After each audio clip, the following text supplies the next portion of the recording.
Вітаем, шановне спадарства, з вами студыя Белсат. 21 жніўня, нядзеля, 20 гадзіна і бліжэйшыя 2 гадзіны з вами правядзем мы выпуск по-беларуску. Буду вести я, Александр Попко, а на российской мове мой коллега Михаил Пранович. Ну и в начале коротко о главных темах этого выпуска. День независимости под угрозой обстрелов. Украина ожидает масштабную ракетную атаку со стороны России 24 августа.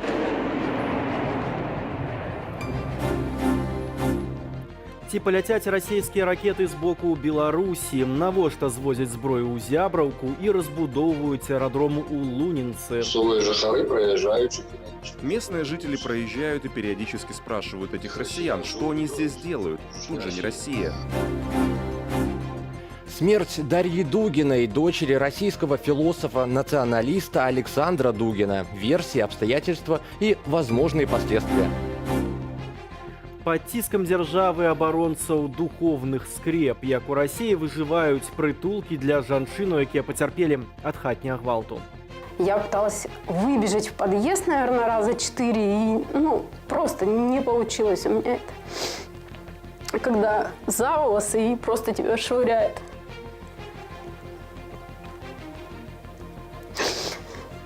После этого я сбежала. Ну и начнем наш выпуск мы с новостей из Украины. Денис Дудинский, наш корреспондент из Киева, уже с нами на связи. Денис, добрый вечер, тебе слово. Расскажи, что сегодня произошло во всех городах Украины, ну и в Киеве в том числе. Добрый вечер. Оперативная информация за прошедший день и за прошедшую ночь. Российские войска всю ночь обстреливали Днепропетровскую область. Больше всего досталось Никопольскому и Криворожскому районам. В результате обстрелов повреждены десятки домов. Некоторые из них не подлежат восстановлению. Также в результате этих обстрелов были перебиты линии электроснабжения и газоснабжения. Без электричества и света, соответственно, осталось несколько десятков домов. Также сообщалось, и буквально пару часов назад российские войска вновь обстреляли из ураганов Днепропетровскую область. Пострадала Зеленодольская громада, это населенные пункты Зеленодольск, Большая Костромка, Малая Костромка, и сообщается о 6 раненых, один из них ребенок. Также были разрушены несколько частных домов. Российские войска запустили 5 ракет «Калибр» по Одесской области. Сегодня 2 из них удалось сбить над морем, 3 ударили по территории одного из сельскохозяйственных предприятий Одесской области, повредили зернохранилище, но в результате обстрела, к счастью, никто не пострадал. Возник пожар, который был быстро локализован и потушен. Далее, опять-таки, Одесская область и акватория Черного моря. Россия наращивает количество ракет-носителей в акватории Черного моря. Сообщается о том, что на боевой рейд вышло 5 фрегатов с общим количеством ракет около 30. Это ракеты класса «Калибр». Напомню еще раз, 5 кораблей и 30 ракет «Калибр» нацелены на территорию Украины.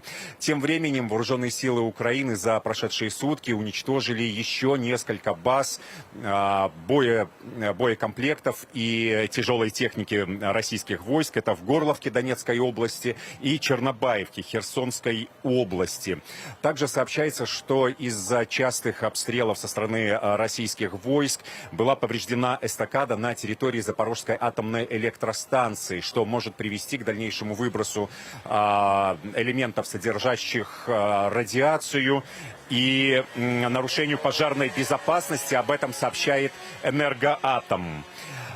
Далее, конечно же, основной новостью предстоящей недели является День независимости Украины, которую страна будет праздновать 24 августа. В связи с этим сами украинцы ожидают усиления и обстрелов, и провокаций со стороны как непосредственно российских войск, так и со стороны Российской Федерации. Прежде всего, это касается, конечно же, приграничных районов и тех населенных пунктов, тех районов, которые находятся в непосредственной близости от фронтовой линии.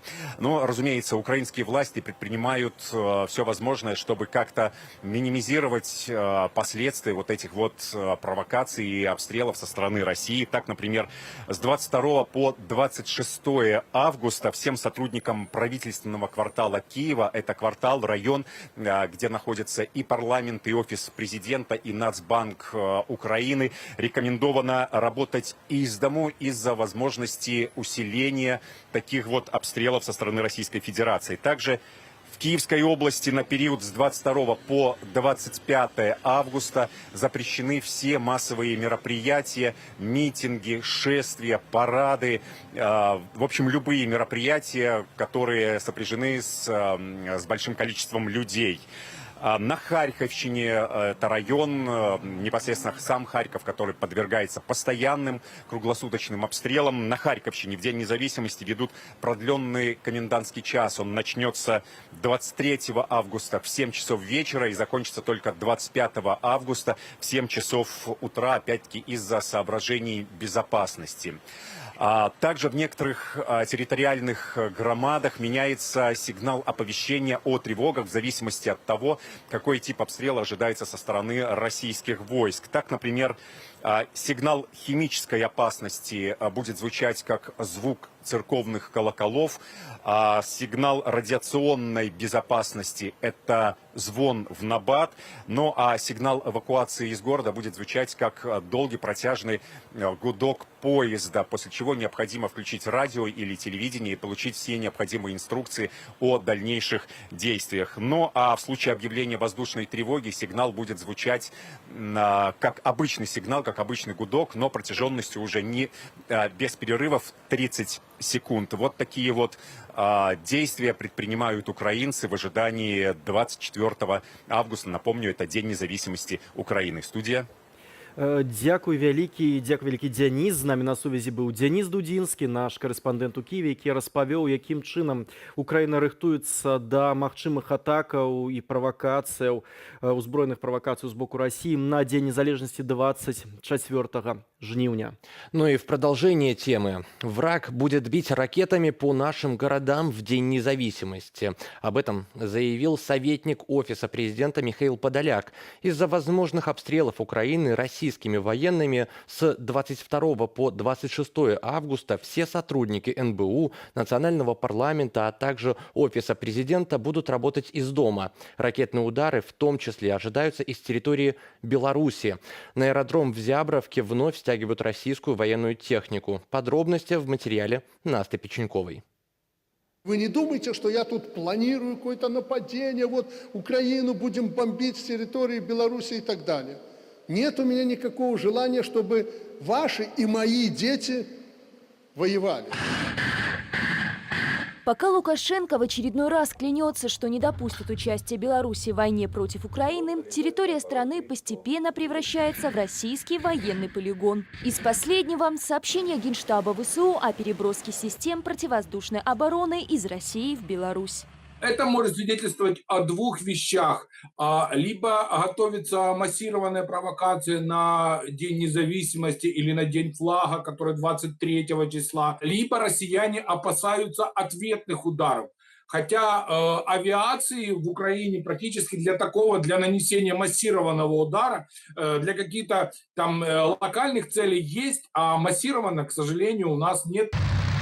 О возможной атаке с территории Беларуси свидетельствуют и сообщения белорусского ГУИНа о стягивании на аэродром в Зябровке зенитно-ракетных комплексов С-400 и другой военной техники. Одновременно по территории Украины может быть нанесено по одним оценкам в одно и то же время более сотни ракетных пусков.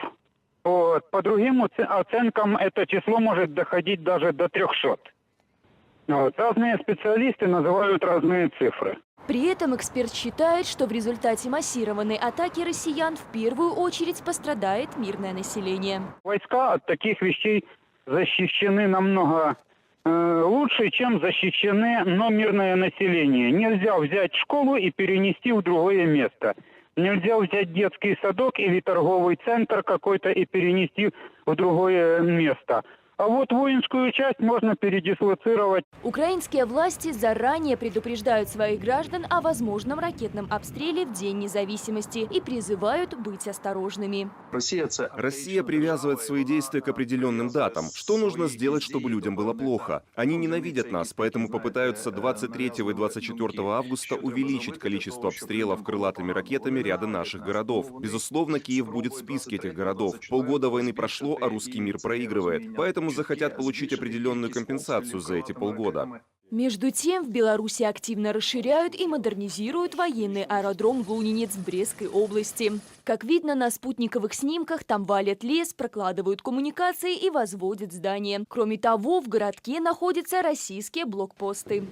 Товарищ сержант, поступила команда «Боевая тревога». А по данным журналистов «Радио Свобода», белорусские власти намерены построить в Лунинце новое жилье для российских военных и их семей, которые будут жить там постоянно. Местные жители проезжают и периодически спрашивают этих россиян, что они здесь делают. Тут же не Россия. На что, в принципе, нет агрессивной реакции. Отвечают: поставили и стоим. Кроме того, наши офицеры отметили, что в Лунинец назначена комендатура из 20 человек. Назначение комендатуры в Лунинце может быть тревожным знаком, свидетельствующим, что российские войска планируют остаться на территории Беларуси надолго. А это угроза не только для соседней Украины. Настя Печенькова, Белсат. А вот о том, почему для Кремля столь важно накрыть ракетами украинские города именно в День независимости Украины, об этом мы спросили военного аналитика Александра Коваленко. Элемент террора, воздействия морально-психологического, особенно на празднование такой даты, как 24 августа, День независимости Украины. Для российского руководства вообще сам факт независимости Украины – это очень болезненная тема. Поэтому они, как достаточно повернутые на всяких фетишистских датах, люди не смогут обойти ее стороной. Но и второй момент – это опять-таки полгода полномасштабного вторжения в Украину. Срок тотального позора российской армии, потенциал который только нивелируется, и основные цели не достигнуты. От Харькова до Одессы территории не захвачены, сухопутный коридор к Приднестровью не пробит, контроля над Киевом не установлено, Черниговская, Киевская, Сумская области освобождены от российских оккупационных войск. Что это, если не позор, тем более еще и статус всемирного изгоя? И поэтому именно кровавая авантюра на сегодняшний день видится российскому руководству как единственная возможность оказания давления именно на Киев. Риск ракетных ударов по территории Украины именно на 24 августа, а также накануне Дня независимости довольно-таки высокий. Этот риск обусловлен тем, что на сегодняшний день мы можем констатировать большое количество скопления именно ракетного вооружения со стороны российских оккупационных войск как у границы с Украиной, так и не только. Например, находится большое количество ракетных вооружений сейчас уже на территории временно оккупированных территорий Украины, а также постоянно свозится на такой объект, как Зябровка, это на территории Беларуси, где размещены комплексы С-300, к которым постоянно свозятся все новые и новые транспортно-пусковые контейнеры, что лишний раз говорит о том, что может в ближайшее время использоваться данная площадка для, опять-таки, возобновления ударов по территории Украины с территории Беларуси. Если мы говорим конкретно о таком объекте, как Зябровка, то самая большая угроза именно с этого объекта – это нанесение ракетных ударов посредством комплексов С-300. Известно, что на сегодняшний день общее количество контейнеров с ракетами к данному комплексу превышает уже 60 единиц. То есть это намного больше, чем нужно, например, для какой-то эфемерной обороны воздушного пространства посредством этих комплексов, а оно вполне достаточно для того, чтобы наносить систематические удары по территории Украины. Подготовка эта ведется фактически, когда я перечислял все эти населенные пункты, все эти, с которых вывозили со складов боеприпасов, все эти зенитно-управляемые ракеты, все эти транспортно-пусковые контейнеры. Подготовка ведется с начала августа фактически. И с начала августа это все свозится в преддверии Дня независимости Украины именно к нашим границам. Украина достаточно толерантно и демократично относилась практически к обеим сторонам агрессии на нашу территорию, что к Российской Федерации, что к Беларуси, толерантно к границам этих государств. Мы проявляли максимальную терпимость к границам этих государств, демонстрируя, что мы все-таки приверженцы основных международных норм неприкосновенности территории другого государства, даже несмотря, что это государство является страной-террористом, военным преступником, либо государство, у руководства которого находится псевдопрезидент, также военный преступник. Я считаю, что на сегодняшний день Киев все-таки будет придерживаться этой политики. С другой стороны, я абсолютно не исключаю, что такое большое скопление, единовременное скопление транспортных контейнеров с ракетным вооружением для С-300 в одном месте, ну и причем достаточно повышенная нервозность ситуации в самой Зябровке, ведь мы прекрасно понимаем, что Зябровка на сегодняшний день это уже не объект, контролируемый армией Беларуси и вообще Беларусью целиком, а это по сути уже такая себе локация, исключительно принадлежащая российскому командованию.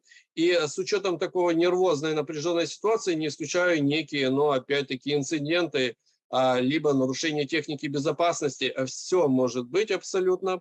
Но в целом, опять-таки, повторюсь, на мой взгляд, Киев как придерживался, так и будет продолжать придерживаться достаточно терпимого, толерантного отношения к границам соседних государств. Вооруженные силы России трижды применили гиперзвуковые ракеты «Кинжал» в ходе войны против Украины. Об этом заявил министр обороны Российской Федерации Сергей Шойгу в интервью телеканалу «Россия-1». Украинский военный эксперт Олег Жданов подтвердил «Униан», что Россия и вправду трижды применяла «Кинжалы». В Ивано-Франковской области, в Киеве при обстреле Ретровиля и 7 августа при атаке на Винницу. По словам Олега Жданова, массового производства ракет «Кинжал» нет, как и массовой переработки МиГ под эту ракету. Комплектующих, сырья и необходимых элементов для того, чтобы продолжать такие программы, как «Кинжал», у России просто нет. «Кинжал» — это авиационный комплекс с высокоточной гиперзвуковой аэробаллистической ракетой, создан на базе истребителя МиГ-31. Говоря проще, фактически это баллистическая ракета, поставленная на самолет. Важный момент – «Кинжалы» крайне сложно сбивать, и пока украинские ПВО с ними не справляются. 18 августа Россия перекинула 3 сверхзвуковых самолета МиГ-31 с ракетами «Кинжал» на аэродром Чкаловск в Калининградской области. Такой шаг был сделан якобы в рамках дополнительных мер стратегического сдерживания. В свою очередь, министр обороны Литвы и замминистра национальной обороны Польши отметили, что российские ракеты «Кинжал», размещенные вблизи границ их государств, не меняют ситуацию с безопасностью в регионе.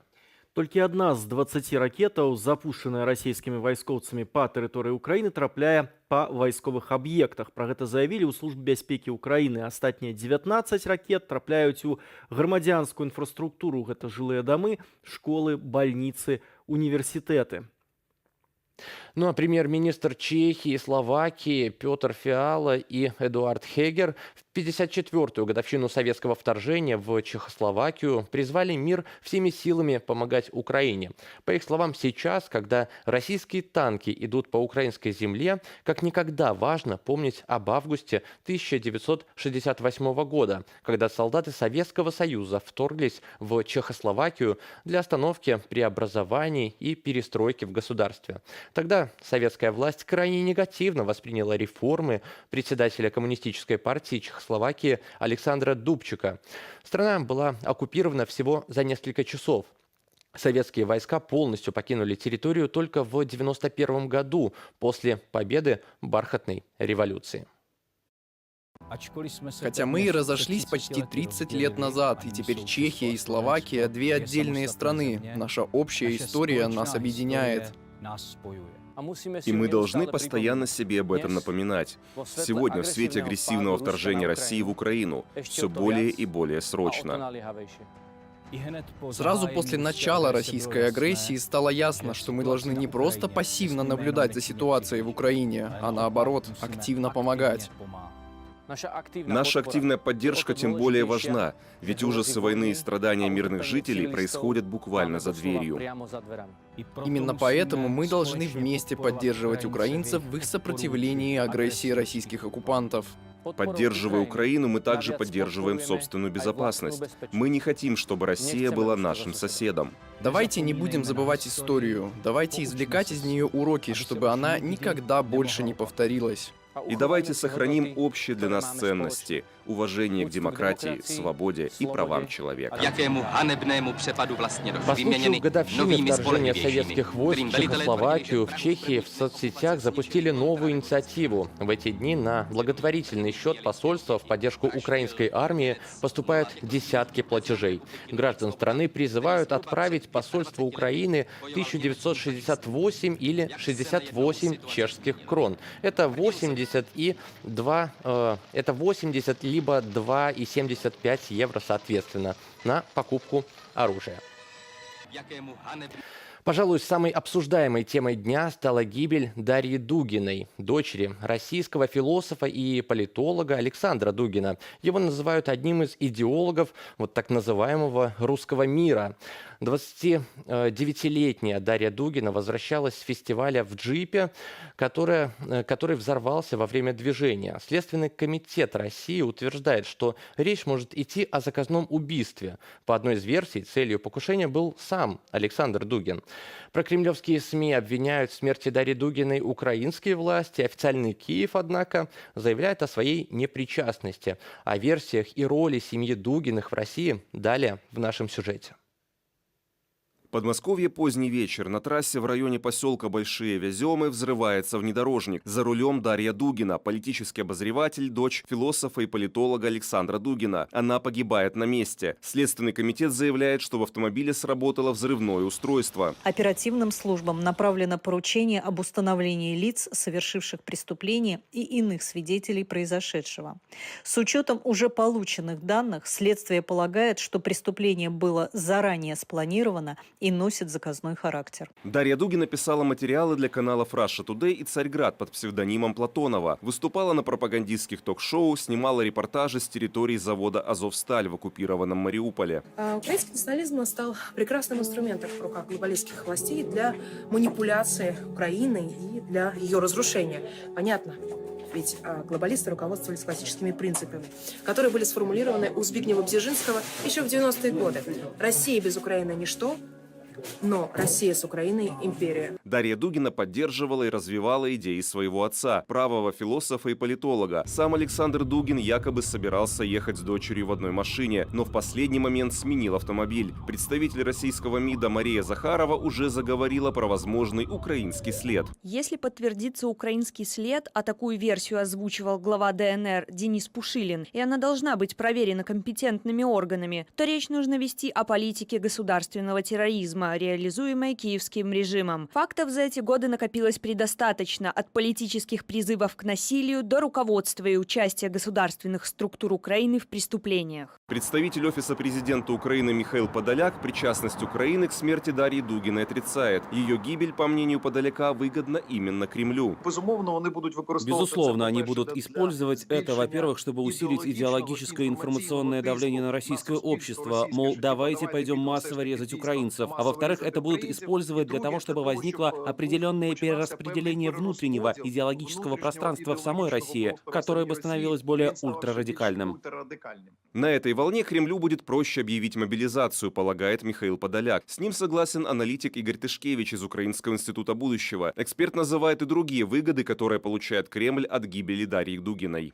Кейс Дугина позволяет сместить внимание с темы Крыма. По времени это совпадает и является хорошим пропагандистским разогревом перед готовящимся судилищем над азовцами. Данный кейс снимает тему поражения гражданских объектов и жертв среди мирных жителей. Если принять как версию политическое убийство, то почему мишенью стала семья Дугина? По мнению российского журналиста и публициста Константина фон Эггерта, Александр Дугин не является влиятельной фигурой. Поскольку его взгляды соответствуют взглядам кремлевской верхушки сегодня, то, так сказать, проводится вот такая параллель, что это человек, который там что-то формирует. С моей точки зрения, это может быть и так, может быть, он и встречался с кем-то, может быть, он читал какие-то лекции, но говорить о том, что без Дугина путинская верхушка, путинский режим был бы каким-то другим или там не додумался бы до вот этих всех идей, мне кажется, немножко наивно. Однако Дугин преуспел в самопиаре, считает Константин фон Эггерт. В юности будущий идеолог русского мира являлся радикальным антикоммунистом, увлекался мистикой и оккультизмом. Был среди учредителей национал-большевистской партии. С приходом к власти Путина Дугин стал высказываться в его поддержку. Путин – это философское явление, поворотный момент в истории мысли, в сложной битве идей и мировоззрений. С самого первого момента у власти он начал восстанавливать суверенитет России, но это означало откладывание конца истории, противодействие либеральному тоталитаризму, глобализму и мировому правительству. В своих публикациях и выступлениях Дугин высказывается против западных ценностей и за восстановление Российской империи. С точки зрения Дугина, никакая демократия, никакой там либерализм, вообще ничто напоминающее западную представительную систему России не нужно.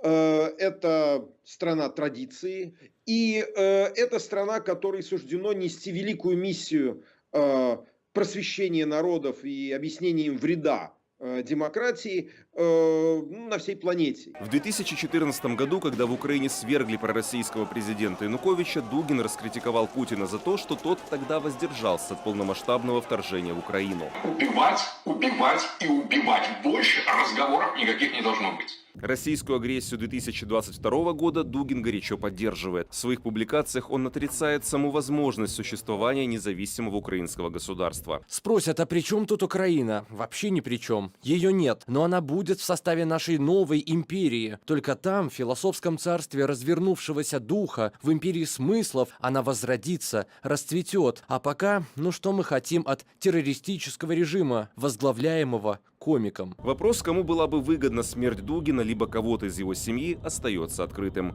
Валентин Василенко, Белсат. З ностальгічна-сентыментальных пачуццяў мне нават шкада, але, на жаль, начытанасць і музыкальныя густы не робяць чалавека добрым. Яна, следуючы за сваім бацькам, служыла злу. Так загінулую Дар'ю Дугіну характарызаваў беларускі журналіст Ян Рудзік. І вось Ян, чалавек, які дыскутаваў, які ведаў Дар'ю Дугіну, цяпер з намі у студыі. Ян, вітаем. Добрый день. Ян, скажи, калі ласка, вось якім чалавекам была Дар'я Дугіна, якая загінула цяпер, і што яе звязвала з ідэалогіяй бацькі? Ці была яна нейкім чынам увязаная ў гэтую ідэалогію? Насколько я помню, у нас общение, как правило, вообще не затрагивало политику. То есть я тогда тусовался в музыкально-андеграундных кругах, то есть мы вот, собственно, на этой теме и познакомились. Но когда мы с ней что-то подобное обсуждали, ну или даже вскользь проскакивала, она, буквально жила в этом мире. То есть она уже была как бы такой русской дворянкой, да, и, пребывала во всем этом дискурсе. То есть для нее это все было само собой разумеющееся. Тогда, мы не акцентировали внимание там на чем-то, то есть я с ней познакомился, насколько помню, еще до событий, то есть там первой украинской, так сказать. В целом, да, она очень любила своего отца, то есть она буквально смотрела ему в рот, то есть постоянно там, когда какая-то оказия возникала, при случае нет, то есть как-то упоминала то, что она его дочь, и Дугин был ее миром полностью, и как бы она находилась во всем этом мире. А скажи, ты сказал андерграундная там музыкальная тусовка, а какую музыку слушает русская дворянка? Тогда, то есть, нужно понимать саму среду, грубо говоря, из которой она вышла, да, тот же Дугин, Лимонов, это Юшкинский кружок, то есть, грубо говоря, это в конце позднего совка, в начале Российской Федерации, это, был такой светоч андеграунда. То есть там Курехин еще был, у него там свое радио было, он делал музыкальные передачи. То есть она там, ну, как слушала такое прогрессивное музло. На тот момент это было немного авангардно. Сейчас, то есть там потом его уже позже стали слушать хипстеры, то есть всякие там Dark Folk, Noise. И, ну, собственно, да, вот на этой почве Noise, тот, который Noise MC? Который... Нет, тот, который шум. Ян, вось ці мог бы ты апісаць, зноў-такі, ты казаў, што в культурным плане ты апісаў гэтае асяроддзе, у якім мы жылі. Ці мог бы ты апісаць ідэалогію, так, караценька для нашых гледачоў, ідэалогію маладога асяродка, які быў вакол Дугіна? Слушай, ну я так не скажу прямо, потому что... Што яны верылі, якую яны бачылі будучыню? Ну, там на самом деле была солянка, то есть большая, потому что это тоже, мне кажется, перешло со времен НБП, когда там был политический лозунг «Какой я, такая и партия». То есть там были вот, например, там Канищев и другие, которые евразийцы. То есть там у них был Гумилев, ну и всякое такое как бы евразийская постбелогвардейщина, грубо говоря. Были более правые. Наверное, вот вокруг Дугина как раз-таки вот туда был заворот. То есть там... Юнгер, Генон, Эвола, то есть такие авторы. Но да, в основном, то есть, которые были именно в той тусовке, хотя Даша, насколько я помню, она, ну, не только с ними, она вела более богемный образ жизни, но, во всяком случае, на тот момент. То есть это тоже предание старины глубокое. Господи, если мне когда-нибудь сказали в 2012 году, что я буду на Белсате выступать как эксперт по Даше Дугиной, я бы перекрестился. Ну, в общем, она тусовалась с разными людьми, то есть у нас там с ней были общие знакомые, тоже больше из музыкальной такой контркультурно-богемной тусовки, то есть она поэтому не сильно заморачивалась. А каково было вот общаться с девушкой, которая вроде как в твоей же тусовке, но с абсолютно другими, как я понимаю, взглядами на жизнь, представлениями? Слушай, ну тогда взгляды на жизнь, я думаю, у нас были примерно одинаковые, то есть это был такой, мол, контркультурный нигилизм, да, что-то в этом роде, но просто то, что, я опять-таки повторюсь, для нее это не было взглядами на жизнь, это было ее миром просто, как бы существующей реальностью. То есть она, опять-таки, очень гордилась том, что Лимонов, например, про нее однажды в книге упомянул, у него есть книга «Моя политическая биография», и там он написал то, что там как-то завитал к Дугину, и там... ползал ребенок Даша, которого он сразу прозвал маленьким монстром, только он смешно написал, то, что было ощущение, то, что головастик, как будто это ребенок Карла Маркса и Фридриха Энгельса, вот, но у нее, по-моему, даже ВКонтакте о себе графе стояло «маленькое чудовище», то есть как ее Лимонов тогда описал. Ну и, собственно, вот. То есть она была такая, как бы, дворянка, которая там может ездить во Францию, учить по-французски, которая может этого не делать, как бы, для которой мир открыт, которая представляет вот такую новую имперскую Москву. Вось, новая імперская Москва, дворянка, якая зачитывается, просто скажу для наших гледачоў, італьянскімі фашыстамі. Юнгер — гэта апалогія вайны, гвалту, упаення просто вось вайной. Адначасова Маркс, Энгельс, адначасова крайне правы, адначасова традыцыя. І вось ты напісаў у сваім допісе на тэлеграм-канале «Пост-Рудзік», які ты вядзеш, напісаў, што хутчэй за ўсё яе забіў Крэмль, а не СБУ. Чаму ты лічыш, што вось чалавека з такога асяродка такой ідэалагічнай салянкі, расійская імперыя плюс фашызм плюс нейкае адмаўленне сучаснасці, традыцыя, чаму яна была ахвярай магла стаць Кремля? Ну, в первую очередь, мне кажется, это был замах на Дугина, на самого, собственно. То есть она действительно стала просто жертвой этих событий. Потому что, как бы, вот эти ребята не представляли себе там Россию возрожденными идеалами Юнгера, то есть такой как бы традиционалистской страной. Все-таки это бюрократический аппарат в первую очередь, это скучная постсоветская КГБшная номенклатура, которая как бы смотрит на этих милых ребят, пока они скочут, но когда нужно, они просто разменивают эту карту. И тем более были прецеденты, опять-таки я вспоминал генерала Лебедя, то есть который совершенно не был либералом тем же, но которого также Кремль убрал, и которые, ну, они периодически подчищают таких вот. И Дугин в определенный момент, возможно, перестал быть им нужен, потому что как бы постоянно накачивать этой войной, ну, они сами не смогут всего воплотить то, что он как бы о чем писал. И, возможно, сейчас речь пойдет о каких-то переговорах с Европой, о каком-то, может быть, перемирии с Украиной, и эти ребята будут против этого, соответственно. И, опять-таки, как я писал, там, русский бунт, то есть, теоретически, я думаю, Дугин мог бы оседлать этот русский бунт, но Кремлю это не надо, то есть они в таком шатком плаваючым положении. Такім чынам ты лічыш, што гэта хутчэй Сталін, які ўбірае Троцкага, бо Троцкі занадта рэвалюцыйны і хоча падняць народ на яшчэ большую там барацьбу, панесці полымя рэвалюцыі, а Сталіну гэта не патрэбна. І вось скажы, калі ласка, ці лічыш ты, што гэта азначае, што выдахлася ідэя расійскага імперыялізма і Пуцін збіраецца крышачку таймоваць з нацыяналізмом? Российский империализм — это гидра. То есть у него есть множество обличий. Это не только евразийство Дугина, это и там более левые, правые темы какие-то. То есть когда нужно, он достает нужную карту. И я думаю, то, что российский империализм как таковой он никогда не выдохнется. Он будет появляться в разных ипостатях, он будет на время отступать, когда нужно будет, он опять выползать. И я думаю, то, что это значит, что, возможно, да, как бы не хочется забегать вперед или гадать, ну, потому что там я не аналитик, это реально просто гадание, но, возможно, то, что какая-то смена на фронтах и что-то будет меняться, раз начали пытаться убирать таких людей. Дякую вялікі, Ян. З намі у студыі быў Ян Рудзік, журналіст, аўтар тэлеграм-канала «Пост Рудзік», чалавек, які у сваёй музыкальнай маладосці кантактаваў з Дар'яй Дугінай. Ён распавёў нам, што гэта была за дзяўчына, якім чынам она была увязаная у культурную і ідэалагічнае асяроддзе ейнага бацькі Александра Дугина.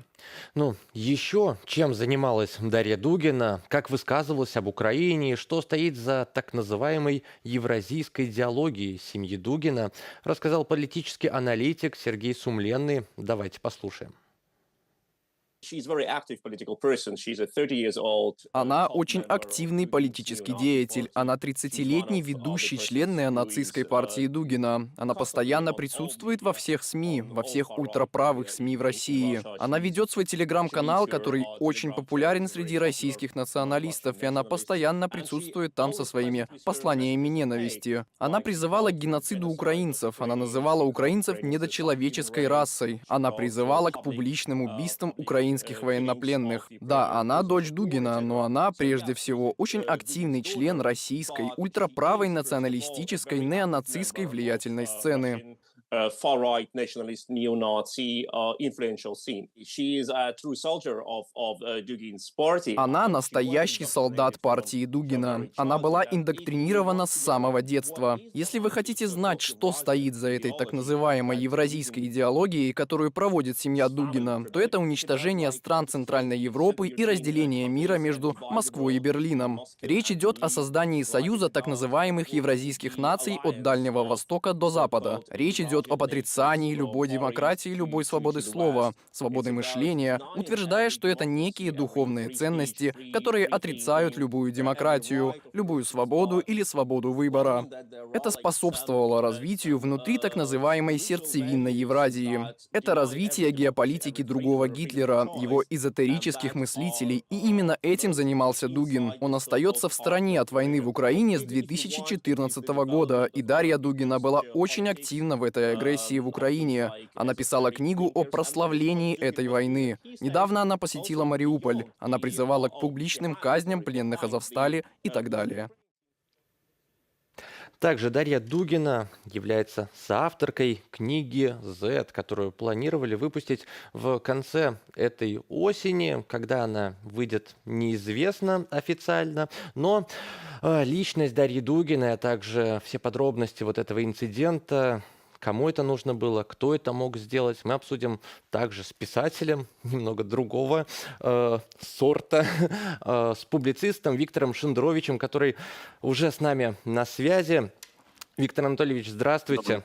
Добрый вечер. Да, скажите, пожалуйста, вот эта ситуация вся с Дарьей Дугиной, на ваш взгляд, кому она была действительно нужна и кто за этим всем может стоять? Значит, давайте начнем с констатации, прежде чем переходить к предположениям. Дарья Дугина погибла на войне России с Украиной. Войне, которую она приветствовала, войне, которую она благословляла, и уже когда лилась кровь мирных жителей, просто лилась рекой, продолжала поддерживать. Она погибла на этой войне. Значит, было ли это украинские спецслужбы и целились или Кремль, и целились ли в нее или в ее отца? Это подробности, которых мы пока что не знаем точно, можем только предполагать. Но констатация очень важная. Это не дочь Дугина погибла, а это погиб один из идеологов этой войны, один из заметных, об этом вы говорили сейчас в своем эфире, который приветствовал эту войну, который был рад, кому предназначался этот взрыв. Больше всего это похоже, конечно, на убийство Кирова, признаться. Я совершенно не исключаю возможности спецслужбы, как для одного из главных идеологов этой войны, человека, который предлагал убивать украинцев. Но больше всего, особенно по первым реакциям, это похоже, повторяю, на убийство Кирова или поджог Рейхстага, потому что уже дана команда АТУ на травлю последних уже либералов. Это новый приступ ненависти к Украине и новое топливо в эту печку. И абсолютно наглый повод для дальнейших политических репрессий. Призывы к этому уже звучат с самого верха в эти часы после убийства. Вот именно об этом, Виктор Анатольевич, скажите, на ваш взгляд, почему вот после известия о смерти Дарьи Дугиной, дочери вот Александра Дугина, так много сразу же реакций и из России, и из вот так называемых ЛДНР, почему сразу все так встрепенулись, начали угрожать Украине? Вот Маргарита Симонян сказала, что Киев вздрогнет вот после известия о смерти Дарьи. Почему такого не было тогда, когда ликвидировали там каких-то чиновников, которых поставили на оккупированной территории, там мэров, заммэров? Почему именно вот на нее такая менее реакция? заметные фигуры. Фамилия Дугин гораздо более заметная. Он идеолог. Он не чиновник, не винтик, а это, собственно говоря, инженер этой машины. Один из. Не стоит переоценивать его влияние на Путина. Путин действует абсолютно цинично. Но, тем не менее, он воспитал некоторое количество, он заразил, так сказать, намагнитил своей сумасшедшей преступной идеологией огромное количество очень властных и серьезных людей. И Дугин очень заметная фигура, более заметная, конечно, чем дочь. Повторяю, непонятно, кому это предназначалось, эта бомба. Естественно, это более всего похоже, повторяю, на убийство Кирова. Повод к репрессиям, вне зависимости, как и в случае с Кировым, вне зависимости от того, кто убил и почему, был ли это заказ с Кремля, была ли это комбинация просчитана, или они будут этим пользоваться, этого я не знаю. Но очевидно, что они этот случай не упустят, и травля либералов уже начата. И, конечно, да, понятно, что это классический либеральный стиль, да, взорвать оппонента, вот Леонид Гозман там, да, или кто-то еще, Явлинский, кто-то еще из... Да. Это, конечно, классика. Мы обычно так и поступаем. Отключаем камеры наблюдения на режимном объекте и взрываем. Это так очень, очень оправданно все. Ирония иронией, для зрителей Останкина все будет очень ясно и уже ясно. Либералы, которые радуются, Украина, которая убивает русских граждан, Россия-то не убивает украинских, конечно, и либералы, которые этому радуются. И отмашка на травлю уже дана. До какой степени этот повод будет использован для какого-то принципиально нового уровня репрессий? К сожалению, мы это увидим в ближайшее время. Виктор Анатольевич, тем временем Константин фон Эггерт вообще говорил о том, что Дугин не являлся влиятельной фигурой в России, просто так совпало, что его идеи повторял Кремль, но это мог быть, на самом деле, Дугин не является никаким идеологом Кремля, просто вот эти идеи существуют. Что вы ответите на это? Являлся Дугин идеологом или нет? Абсолютно... Нет, это разные же вещи. Кремль фактически начал реализовывать то, о чем много лет говорил Дугин, Холмогоров и другие русские нацисты. Кремль начал это реализовывать. Это не значит, что Путин послушался Дугина. Это значит, что Кремль приступил к реализации этих безумных идей. А степень влияния непосредственно Дугина, то есть с ним, конечно, не советовался никто, да? Он сам надувал, так сказать, себе цену и будет продолжать надувать. Но на Путина нет, но на какое-то количество силовиков вокруг это очень влиятельная фигура и очень популярная фигура, разумеется. Идеология, да, путинская Россия фактически приступила к реализации. Вне зависимости от того, знает ли Путин фамилию Дугин, Холмогоров, он сейчас идет след в след по тем безумным словам, которые они говорили много лет, он их воплощает в жизнь. Вот журналист Ян Рудик, который был только что у нас в эфире, считает, что на самом деле убийство Дугина означает, это похоже на убийство Троцкого и преследование троцкистов в России, что вот силовики путинские убирают такого пламенного революционера, который хочет нести ультранационализм, смерть и войну еще дальше, и вот это скорее будет означать то, что пригаснут как бы аппетиты, пламенные речи Кремля. Как вы считаете, убийство все-таки или покушение на Дугина, или вот то, что случилось с дочерью Дугина, это является убийством пассионариев и таким каким-то заземлением идей Кремля или нет? Нет, при всем уважении эта версия не выдерживает никакой критики, простите. Дугин не был влиятельной фигурой. Более того, не говоря о его дочери, в Кремле никакой этой опасности они не представляли. Более того, посмертно они будут представлять гораздо большую, они приобретут гораздо большую популярность. Я, например, ничего не знал про существование у Дугина дочери, вот такой вот, да, что она один из лидеров русского нацизма. Узнал то есть только после смерти. И популярность может только вырасти. Нет, эта версия не выдерживает критики. Дугин не был никаким Троцким. Кремлю совершенно наплевать на эту часть проблематики.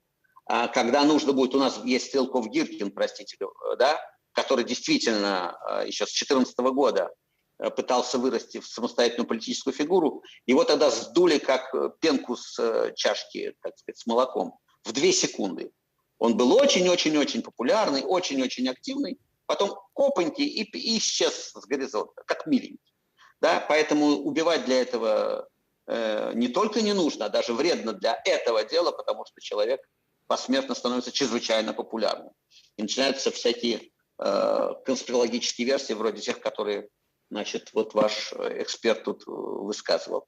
В одну кучу, почему-то решив, что Лебедя убил, значит, Ельцин и так далее. Но это все не выдерживает критики. А была ли какая-то тогда мотивация у Кремля? Вот, помимо той версии, которую вы уже называли, да, но какая еще могла быть мотивация у Кремля вот, совершить это убийство? Если да, это Кремль. С точки зрения, если это Кремль, там, вне зависимости от того, целись в Дугина или в его дочь, скорее тогда уже в Дугина, только в качестве поджога Рейхстага, только в качестве нового топлива, так сказать, в угасающую тематику войны. Вот новое, теперь есть о чем неделю говорить всем этим подонкам, Симонян, значит, Соловьеву, да, и эти мерзости, да, новое топливо для этой печки, безразмерной Останкинской, да, постоянно работающей домной, новое топливо для них, и возможность канализировать ненависть снова к Украине, которая убивает наших русских, да, лучших людей, философов. Патриарх выразил, понимаете? Патриарх выразил. А вы как-то... Да, А вы как-то связываете вот это убийство с приближающейся датой Дня независимости в Украине? И уже Михаил Подоляк и президент Украины Владимир Зеленский также заявляли, что вот они ждут чего-то крайне страшного от России вот на этот праздник. Ну, логика понятна, да, потому что нагадить Украине — это уже, так сказать, сделать мерзости какие-то Украине. Сначала пиаровские, теперь военные. Это почти единственная повестка уже много лет. Много лет уже Россия, так сказать, ничем другим не баловала нас. Да? Собственно говоря, неприятности в Украине, или какие-то поражения Украины, или неудачи Украины. Это главная радость российского телевидения. Нужно. Конечно, они не, так сказать, постараются как-то отметить День независимости Украины, но не думаю, что это прямо связано. Повторяю, это инструментальная вещь. Я даже не уверен, что это Путин. Почти уверен, что и нет, не обязательно. Там полно уже игроков, которые играют в эти игры сами. Вот. И у этих игроков вполне серьезные возможности. Уж взорвать человека они могут. Спасибо большое, Виктор Анатольевич. Виктор Шендерович, писатель, публицист, был с нами на связи. Ну а мы переходим к обзору новостей.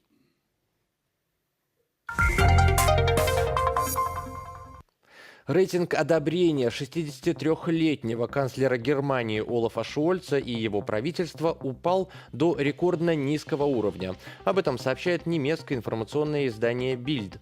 По результатам опроса социологического института Инса почти 2/3 немцев, 62%, не удовлетворены работой Шольца. 65% опрошенных недовольны работой федерального правительства.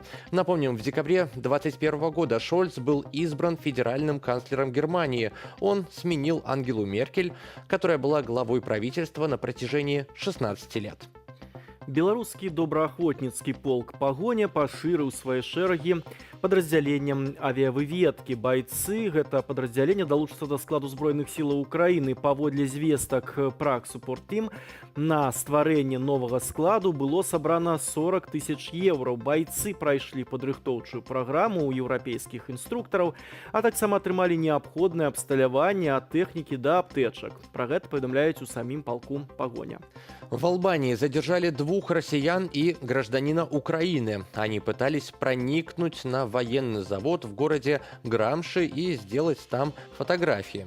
При задержании 24-летний россиянин распылил в сторону охранников токсичный спрей. Их пришлось госпитализировать.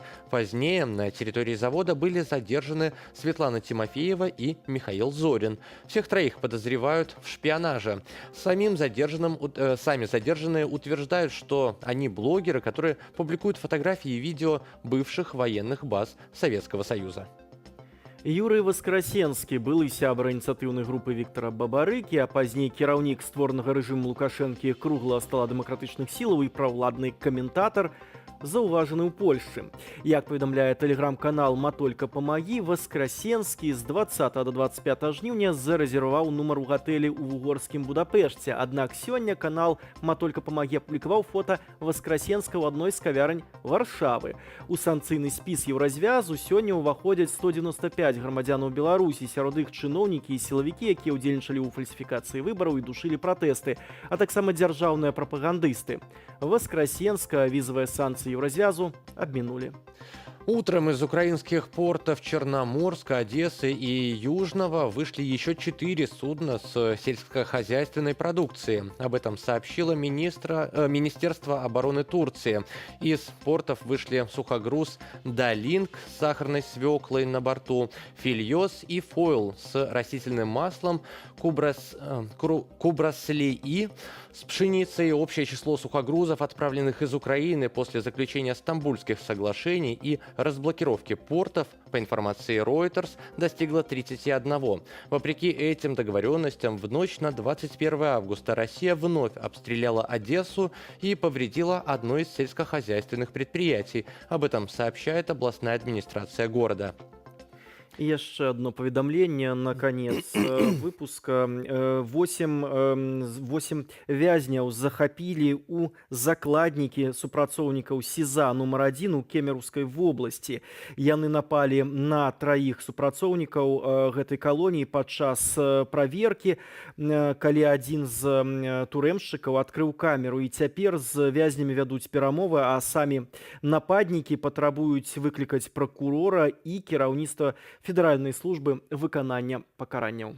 Ну а в Ульяновской области столкнулись микроавтобус и 2 грузовика. Сообщает об этом Министерство по чрезвычайным ситуациям региона. В результате аварии как минимум 15 человек погибли, Еще 3 госпитализированы в тяжелом состоянии. По данным региональной полиции, водитель фуры не успел затормозить и наехал на микроавтобус. В результате автобус оказался зажатым между 2 грузовиками. Уточняется, что авария произошла на ремонтируемом участке с реверсивным движением. Согласно российскому информационному агентству ТАСС, всего в салоне микроавтобуса находились 18 человек. Все они граждане Казахстана. Следственный комитет возбудил уголовное дело. Российские психологи бьют тревогу. Они переживают о том, что будет с женщинами, детьми и пожилыми людьми, когда их мужчины вернутся с войны. Психологическую помощь военнослужащим, добровольцам и наемникам в стране толком не оказывают. Да и согласиться на нее из-за гендерных стереотипов далеко не каждый. Однако многим военным психотерапия жизненно необходима. Из-за участия в боевых действиях у них развивается посттравматическое стрессовое расстройство, которое неизбежно ведет к росту насилия в семьях. Проблема есть и в том, что в России почти нет мест, где можно спрятаться от агрессора. Подробнее расскажет Марк Подберезин. І вось гэтым сюжэтам мы завершым першую палову нашага выпуска. Літаральна праз некалькі хвілінаў вас чакае аб'ектыў са мной у студыі, а Михаил Пранович далучыцца да нас пасля выпуску навінаў па-беларуску. Не переключайтесь. Оставайтесь с Белсатом. Про Центр помощи женщинам Китиш Мадина узнала из соцсетей. Тут она оказалась, сбежав от родителей. Они насильно планировали выдать ее замуж за незнакомого мужчину. Ушла, понимая, что я отказываюсь от своей семьи. Не будет никаких связей. Не хотела выходить замуж. Не быть уверенной, что я готова к этому. Китиш 9 лет назад создала в прошлом художница, а ныне гражданский активист Алена Садикова. Сейчас это один из лучших низкопороговых центров Москвы и Московской области, куда можно попасть быстро и без волокиты с документами. Юридическую, психологическую помощь тут бесплатно оказывают всем, кто в ней нуждается. Это, пожалуй, главное отличие частного убежища от государственного кризисного центра, в который не попасть без справок о доходах семьи и регистрации по месту жительства. У нас были женщины там из... Не знаю, с таких стран у нас был Афганистан, и африканские страны, там у нас были африканки, у нас были женщины-жительницы Венесуэлы, и кого у нас только не было, и украинки, естественно, Средняя Азия, все там, Таджикистан. И... Вот. И понятно, что мы работаем со всеми, потому что всем нужна помощь, но государство все-таки по 442 закону федеральному, там очень высокий порог. У государственных кризисных центров и шелтеров, созданных общественными организациями, есть кое-что общее. Их катастрофически мало в России. Вот карта шелтеров, разработанных Центром «Насилию нет». В основном они сконцентрированы в Московской и Ленинградской областях и на Урале. После Екатеринбурга количество шелтеров заметно снижается. В Сибири и на Дальнем Востоке людям, которые столкнулись с насилием в семье, за помощью обратиться практически некуда. И когда вот последний раз был, я поняла, что все, этого я точно не потерплю больше. Это просто точка невозврата. Когда я была избита на глазах у детей, я пыталась выбежать в подъезд, наверное, раза 4, и просто не получилось у меня это. Когда за волосы и просто тебя швыряет.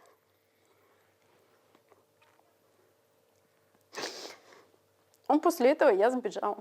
Дарья с детьми провела в единственном на всю Томскую область шелтере «Женский голос» пару месяцев. Позже она оформила развод и сейчас живет в своей квартире. Если бы не это безопасное место, то скрываться от агрессора ей было бы негде. Здесь у нас туалет, душ, душевая кабина и машина для стирки. То есть все минимальные условия для проживания созданы. Вы знаете, некоторые женщины, особенно из районов, если сюда попадают, они очень даже приятны им. Прошлой осенью руководительница шелтера, который существовал на пожертвования, смогла сделать ремонт. Но 27 мая этого года Министерство юстиции России внесло «Женский голос» в реестр организаций и иноагентов. Спустя месяц мэрия Томска изъяла у общественной организации помещение, в котором располагалось убежище. Сейчас Татьяна Дмитриева размышляет, то ли закрыть организацию, то ли продолжить помогать, арендуя квартиру или гостиничные номера, в которых можно спрятать женщин и детей. Это же в обществе все растворено. Это вот насилие, да, оно откуда приходит, попадает в семью. Оно же есть и в школе, тот самый буллинг, оно есть в армии, оно есть в тюрьмах, везде. То есть у нас, получается, нам нужно одновременно действовать, чтобы, во-первых, искоренять культуру насилия, вот эту токсичную маскулинность, так называемую, да, которая везде есть в культуре, По данным консорциума женских неправительственных объединений с 2020 по 2021 годы 71% убитых женщин в России погибли от домашнего насилия. Но для властей эта статистика, видимо, не является проблемой, поэтому сотрудницы женских объединений находятся под колоссальным давлением и государства, и поборников духовно-нравственных скреп, которые считают, что тема домашнего насилия им противоречит и разрушает патриархальную семью. Но ее рушит насилие, которого в российском обществе станет больше. Агрессоры на фоне милитаристской эйфории чувствуют себя вершителями судеб, а потому театром военных действий для них станет собственный дом. Марк Подберезин, Анна Зуева, Владимир Попов, Белсат. Московская область, Томск.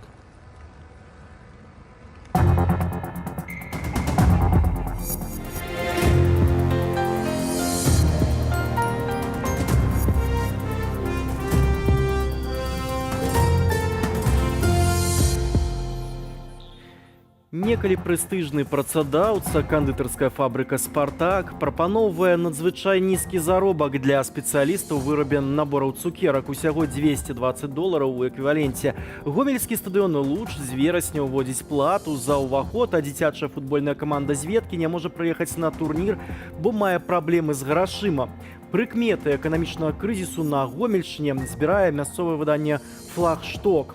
А з пачатку года валавы ўнутраны прадукт усёй нашай краіны знізіўся больш як на 5%. Гэта не канец падзення, сцвярджаюць аналітыкі праекту «Кошт урада». Хутчэй за ўсё, скарачаецца аб'ём грузаперавозак, а таксама прамысловая і сельскагаспадарчая вытворчасць. У эфіры «Аб'ектыў», з вами Александр Попко. Пачынаем наше выданне. Вораг будзе біць ракетамі па нашых гарадах у Дзень незалежнасці, паведаміў дарадца офісу прэзідэнта Украіны Михайло Подоляк. З увагі на магчымыя абстрэлы Украіны расійскімі вайскоўцамі з 22 до 26 жніўня увесь апарат Нацбанку Украіны, парламенту, а таксама офісу прэзідэнта Украіны будзе працаваць дыстанцыйна. Ракетныя ўдары чакаюцца ў тым ліку з тэрыторыі Беларусі. Акурат туды ў апошнія дні сцягваецца расійская вайсковая тэхніка. Падрабязнасці ў матэрыяле Насты Печаньковай. Вы не думаете, что я тут планирую какое-то нападение, вот Украину будем бомбить с территории Беларуси и так далее. Нет у меня никакого желания, чтобы ваши и мои дети воевали. Пакуль Лукашенко ў чарговы раз клянецца, што не дапусціць удзелу Беларусі ў вайне ва ўкраіне, тэрыторыя краіны паступова ператвараецца ў расійскі вайсковы палігон. З апошняга паведамлення Генштабу ЗСУ пра перакідванне сродкаў супрацьпаветранай абароны з Расіі ў Беларусь. Это может свидетельствовать о двух вещах. Либо готовится массированная провокация на День независимости или на День флага, который 23 числа, либо россияне опасаются ответных ударов. Хотя авиации в Украине практически для нанесения массированного удара, для каких-то там локальных целей есть, а массированно, к сожалению, у нас нет. Так, пра магчымую атаку Украіны з тэрыторыі Беларусі сведчыць і паведамленне беларускага гаюна. Абсцягванне на аэрадром у Зябруцы зенітна-ракетных комплексаў С-400 и іншай военной техники.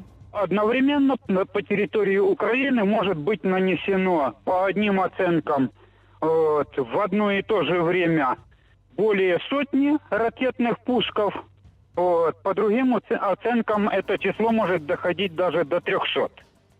Разные специалисты называют разные цифры. Пры гэтым эксперт лічыць, што ў выніку масіраванай атакі расійцаў у першую чаргу пацерпіць мирное насельніцтва. Войска от таких вещей защищены намного лучше, чем защищены мирное население. Нельзя взять школу и перенести в другое место. Нельзя взять детский садок или торговый центр какой-то и перенести в другое место. А вот воинскую часть можно передислоцировать. Украинские улады загадзя папярэджваюць сваіх грамадзян аб магчымай ракетнай атакі ў Дзень незалежнасці і заклікаюць быць асцярожнымі. Вось што сказаў у эфіры тэлемарафону 1+1 Михайло Подоляк. Расія прывязвае свае дзеянні да пэўных датаў, каб людзям было дрэнна. Яны ненавідзяць нас. Таму паспрабуюць 23 і 24 жніўня павялічыць колькасць абстрэлаў крылатымі ракетамі шэрагу нашых гарадоў. Несумненна. Дрэнна. Кіеў будзе ў спісе гэтых гарадоў. Паўгода вайны прайшло, а рускі мір прайграе, таму захочуць атрымаць пэўную кампенсацыю за гэтыя паўгода. Між тым у Беларусі актыўна пашыраюць і мадэрнізуюць ваенны аэрадром Лунінец у Брэсцкай вобласці. Як бачна на спадарожнікавых здымках, там валяць лес, пракладваюць камунікацыі і ўзводзяць будынкі. Акрамя таго, у мястэчку знаходзяцца расійскія блокпасты. Товарищ сержант, поступила команда «Боевая тревога». А паводле звестак журналістаў радыё «Свабода», беларускія ўлады маюць намер пабудаваць у Лунінцы новае жыллё для расійскіх вайскоўцаў і іх сем'яў, якія будуць жыць там пастаянна. Місцовыя жыхары, праязджаючы, перыядычна запытваюцца гэтых расіян, што вы тут робіце? Тут же ж не Расія. Што яны, у прынцыпе, няма агрэсіўнай рэакцыі, але ж яны так паставілі і стаім. Нашы афіцеры адзначылі такі нюанс, што у Лунінец прызначаная камендатура з 20 чалавек. Прызначэнне камендатуры ў Лунінцы можа быць трывожным знакам, які сведчыць, што расійскія войскі плануюць застацца на тэрыторыі Беларусі надоўга. А гэта пагроза не толькі для суседняй Украіны. Наста Печанькова, Белсат. Больш за 45 тысяч вайскоўцаў страціла Расія ва ўкраіне з лютага. Баі працягваюцца. За мінулыя сотні збройныя сілы ўкраіны адбілі 13 нападаў расейцаў на бахмуцкім кірунку у Луганскай вобласці. 7 разоў за ноч расійская ствольная і рэактыўная артылерыя спрабавала выціснуць украінскіх вайскоўцаў з занятых рэдутаў. Двойчы па населеных пунктах вораг біў ракетамі, на штурм ішлі танкі. Такія звесткі апублікаваў Генштаб збройных сілаў Украіны. Ракетны абстрэл быў сёння ўначы ў Адэскай вобласці. Над морам знішчаныя 2 крылатыя ракеты тыпу «Калібр», яшчэ 3 трапілі ў адно з сельскагаспадарчых прадпрыемстваў, пашкодзіўшы збожжасховішча. Мікалаеў акупанты абстралялі ракетамі тыпу С-300. Чарнігаўская вобласць за мінулыя сотні перажыла 2 абстрэлы. З іх адзін уначы з мінамётаў. Начныя абстрэлы былі і на Харкаўшчыне, там ёсць разбурэнні ды пацярпелыя. У Данецкай вобласці падчас баёў за мінулыя сотні 4 чалавекі загінулі. Пра гэта паведамляецца таксама аб 2 параненых. Расійская артылерыя абстрэльвала населеныя пункты ўначы і зранку. На акупаванай тэрыторыі Данеччыны расейцы працягваюць гвалтоўную мабілізацыю насельніцтва. Магутныя выбухі было чуваць у Херсонскай вобласці, а ў занятым расейцамі Херсоне сёння праходзіць імпрэзы з нагоды Дня сцяга Расіі. Туды з'ехаліся так званыя зоркі расійскай эстрады. Тэмай дня сёння стала гібель Дар'і Дугінай, дачкі расійскага філосафа і палітолага, ідолага нацыяналізму Александра Дугіна. Яго называюць ідолагам расійскага імперыялізму і філосафам-ненацыстам. Паводле адной з версіяў, мэтай замаху быў сам Дугін. Пракрамлёўскія медыа вінавацяць Украіну, афіцыйны Кіеў заяўляе пра сваю недатычнасць. Пра версіі і ролю сям'і Дугіных у Расіі у нашым сюжэце.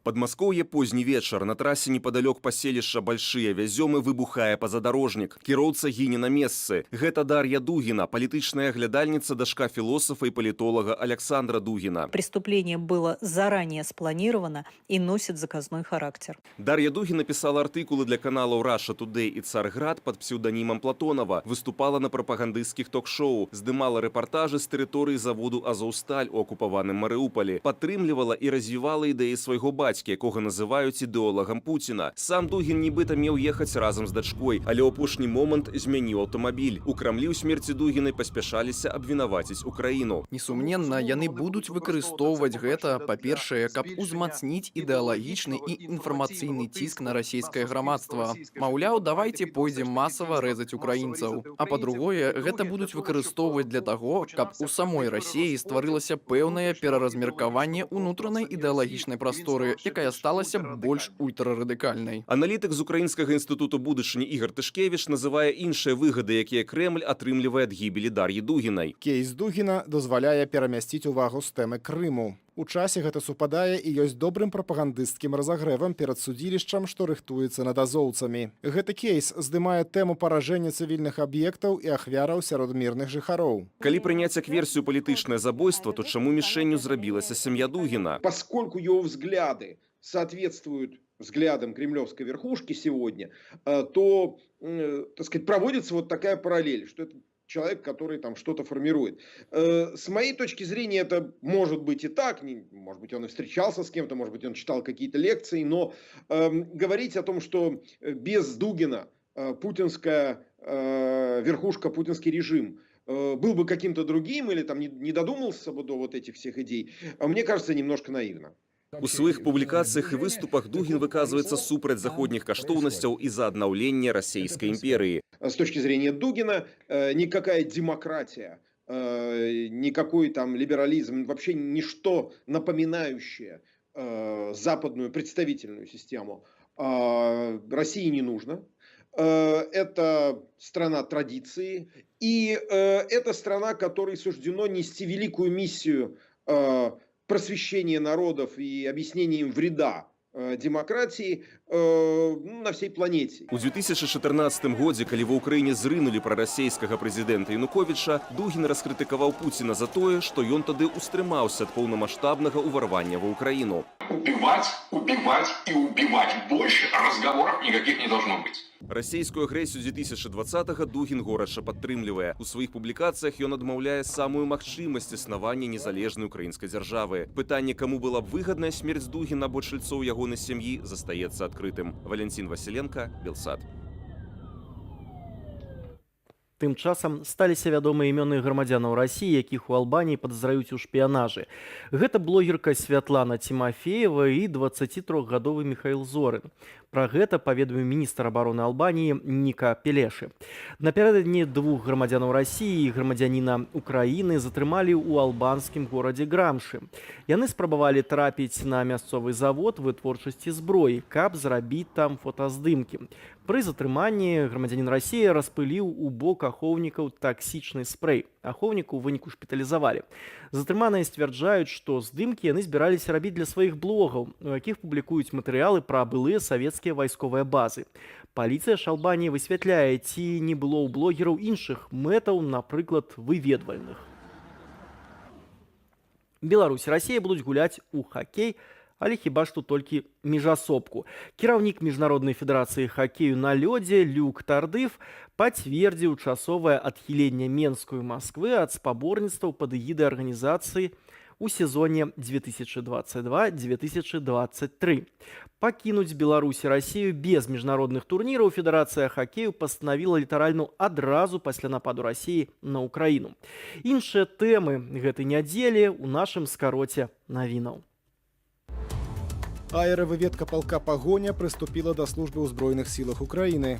Байцы будуць служыць у складзе першай асобнай брыгады спецпрызначэння імя Багуна, паведамляе каманда Prague Support Team, якая збірала сродкі на рыхтаванне і забеспячэнне байцоў. Аэравыведка складаецца з групы падтрымкі ды двух выведных крылаў. У кожным крыле па 4 асобы. Яны выяўляюць варожыя цэлі ды знішчаюць іх шляхам навядзення і карэктавання агню артылерыі або ўласнымі агнявымі сродкамі, піша Prague Support Team. Мігранты не спыняюць спробаў нелегальна трапіць з Беларусі ў еўразвяз. За мінулыя содні памежныя службы Польшчы і Літвы затрымалі агулам 79 парушальнікаў мяжы. Сярод іх грамадзяне Непалу, Камеруну, Малі і Сенегалу. Апроч таго, памежная ахова Польшчы паведаміла пра затрыманне літоўскага таксіста. Ён перавозіў 4 грамадзянаў Іраку, якія нелегальна трапілі ў еўразвяз з беларускай тэрыторыі. Сьогодні обов'язково Заузька, наш хлопець. Олександр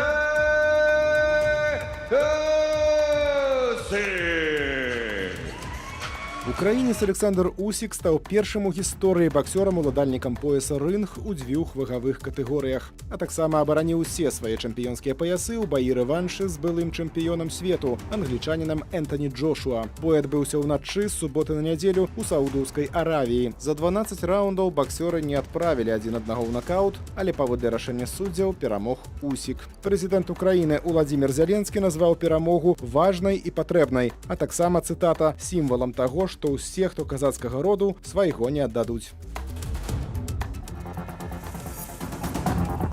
Да канца лета застаецца не так і шмат дзён, але многія з іх будуць сапраўды па-летняму спякотнымі. На заўтра сіноптыкі абвесцілі жоўты ўзровень небяспекі ў сувязі з гарачым надвор'ем. Месцамі да плюс 30 градусаў. Цёплае і сухое надвор'е ў Беларусі захаваецца цягам усяго наступнага тыдня. Нягледзячы на тое, што на вуліцы спёка, набліжаецца ўжо 1 верасня навучальны год. Не ўсе дзеці пачнуць яго ў родным горадзе і нават у роднай краіне. Для тых, хто разам з бацькамі мусіў з'ехаць за мяжу ад ціску беларускага рэжыму, Беларускі дом у Варшаве падрыхтаваў падарункі. Падрабязнасці ў нашым наступным матэрыяле. А ў аб'ектыве на гэтым мы паставім кропку. Пасля матэрыялу ў студыю вернецца мой калега Михаил Пранович, і мы працягнем наш эфір. Не пераключайцеся. Клей, точилка, ножницы. Что еще там? Алоўкі і клей, сшыткі і фарбы, і ўсё гэта ў навюткіх заплечніках. Больш за 100 беларускіх дзяцей у Варшаве атрымалі такія камплекты да новага навучальнага года. Усе гэтыя дзеці разам з бацькамі былі вымушаныя уцякаць з Беларусі праз рэпрэсіі рэжыму. После мирных митингов начали вызывать в милицию, потом задержали на улице, как будто, я не знаю, такой злостный преступник. Долго удерживали на допросах, унижали, оскорбляли. Как бы вроде бы не ломалось, как говорится, да. Но когда тебя пугают детьми, как говорят, ну, они знают, на что надавить. Акцыю дапамогі са зборам у школу беларускіх дзетак у Польшчы Беларускі дом арганізоўвае ў супрацы з міжнароднай арганізацыяй Rotary Club ўжо другі год. В мінулым годзе мы перадалі дзеткам беларускіх рэпрэсаваных, якія былі вымушаныя уцякаць в Польшчу, 220 заплечнікаў во Вроцлаве, Варшаве, Беластоку. А ў гэтым годзе былі сабраныя вісбадэнцамі, прадстаўнікамі 4 клубаў Rotary Вісбадена, грошы на 330 заплечнікаў. Грошы ў Нямецчыне збіралі арганізацыі, якія яшчэ ў пачатку 90-х дапамагалі беларусам у супрацы з фондам «Дзеці Чарнобылю» Геннадзя Грушавога. Менавіта ягоная дачка, якая цяпер жыве ў Вісбадене, была ініцыятаркай у гэтай акцыі. Появилась идея в этом году ее повторить.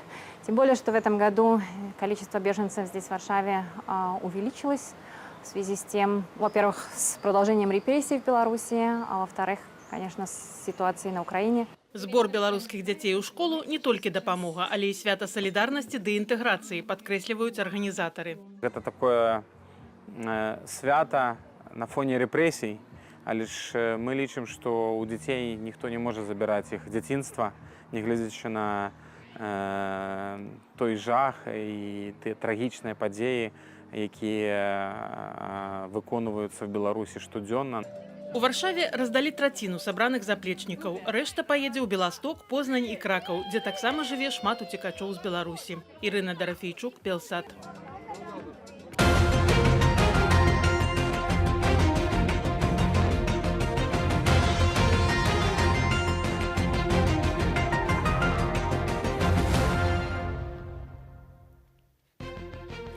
Вітаем, шановное спадарства, з вами зноў студыя Белсат. До нас вярнуўся мой коллега Михаил Пранович. Ну а мой коллега Александр Попко и не покидал эту студию.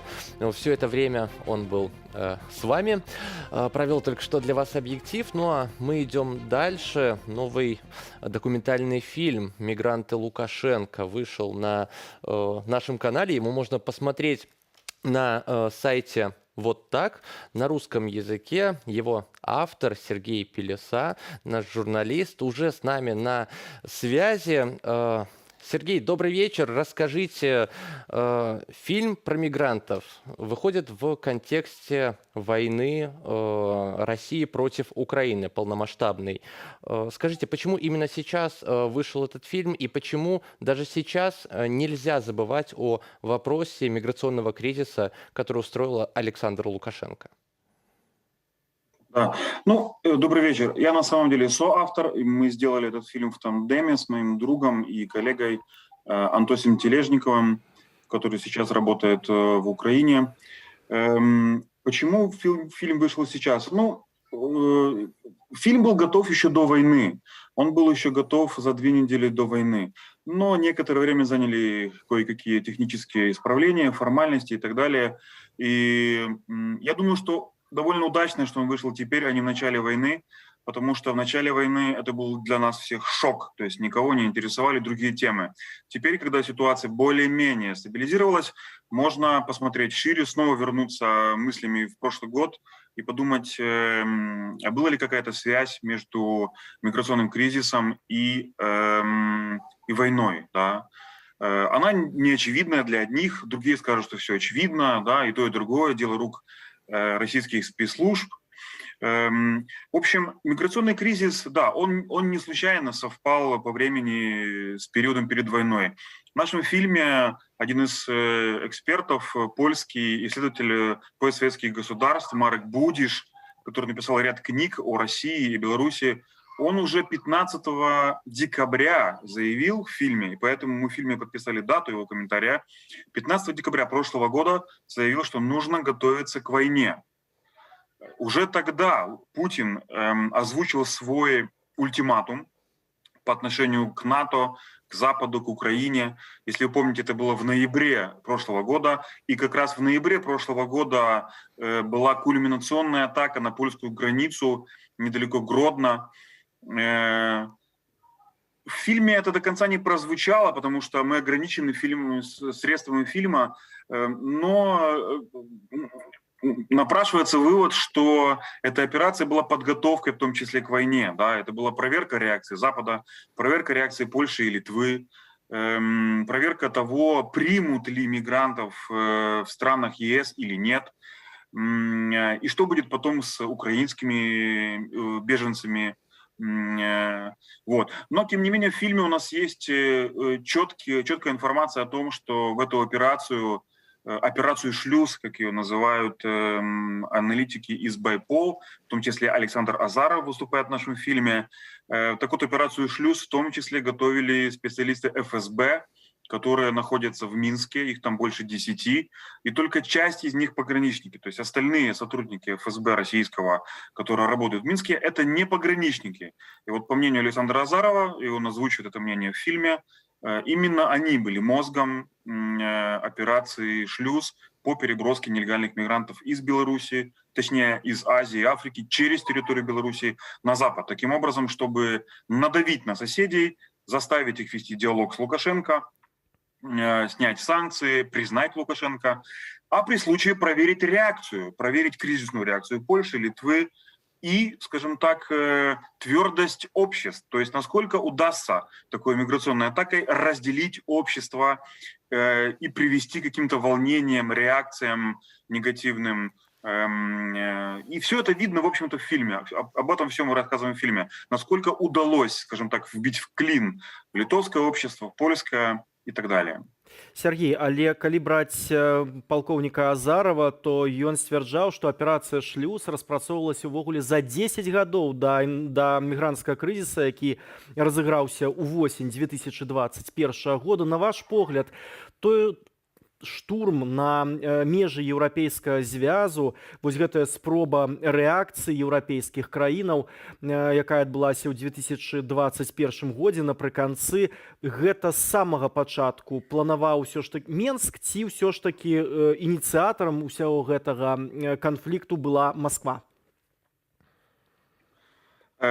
Магчыма, і мне здаецца, што гэта вельмі верагодны варыянт, што гэта была аперацыя,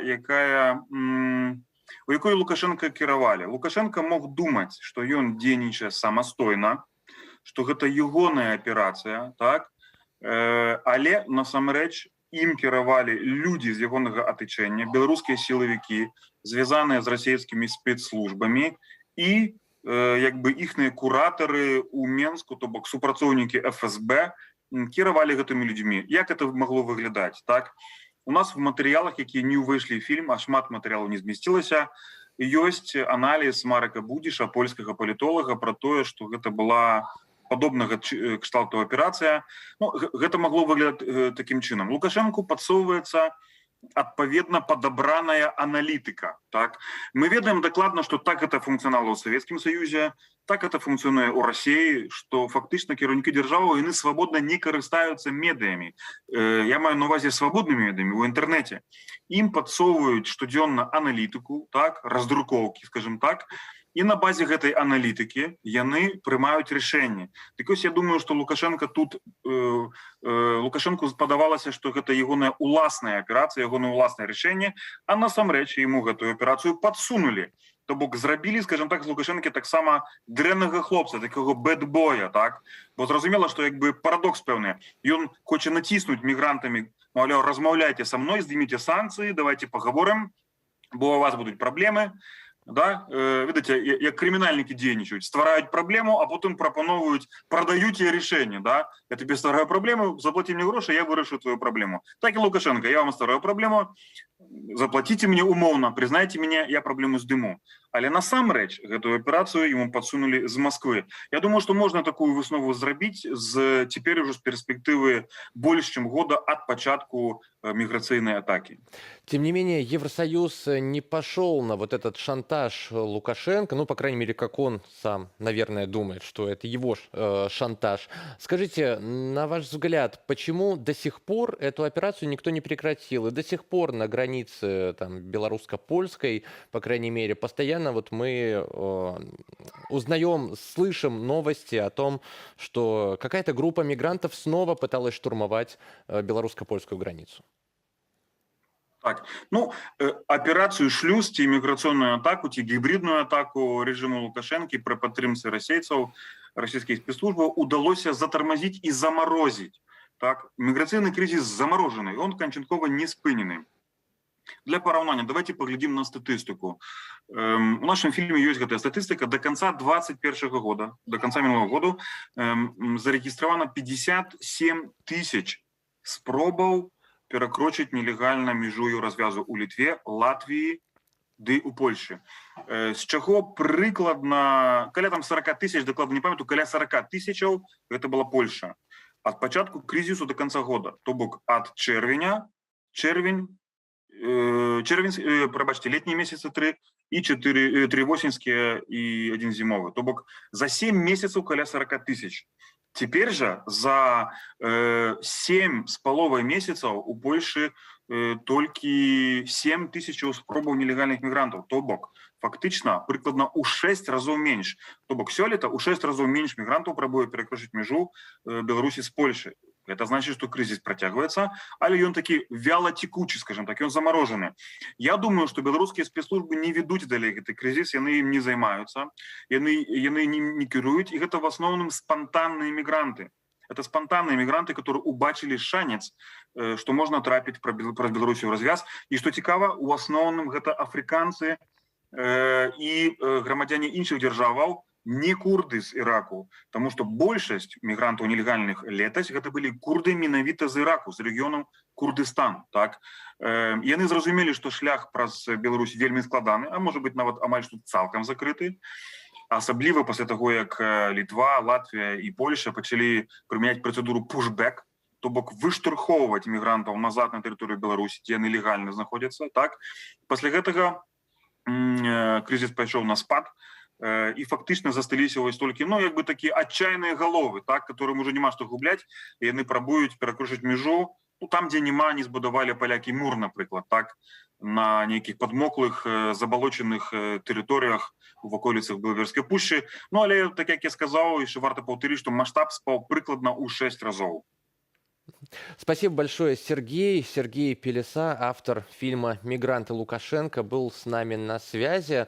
Ну, а я вам напомню, что если вы смотрите нас в YouTube, то обязательно подписывайтесь на наш канал «Вот так», наши страницы в Facebook, ВКонтакте и Одноклассниках. Ну, а тем, кто хочет максимально оперативно получать новости из Беларуси, Украины, России и со всего мира, подписывайтесь на русскоязычный телеграм-канал под названием «Белсат.ру».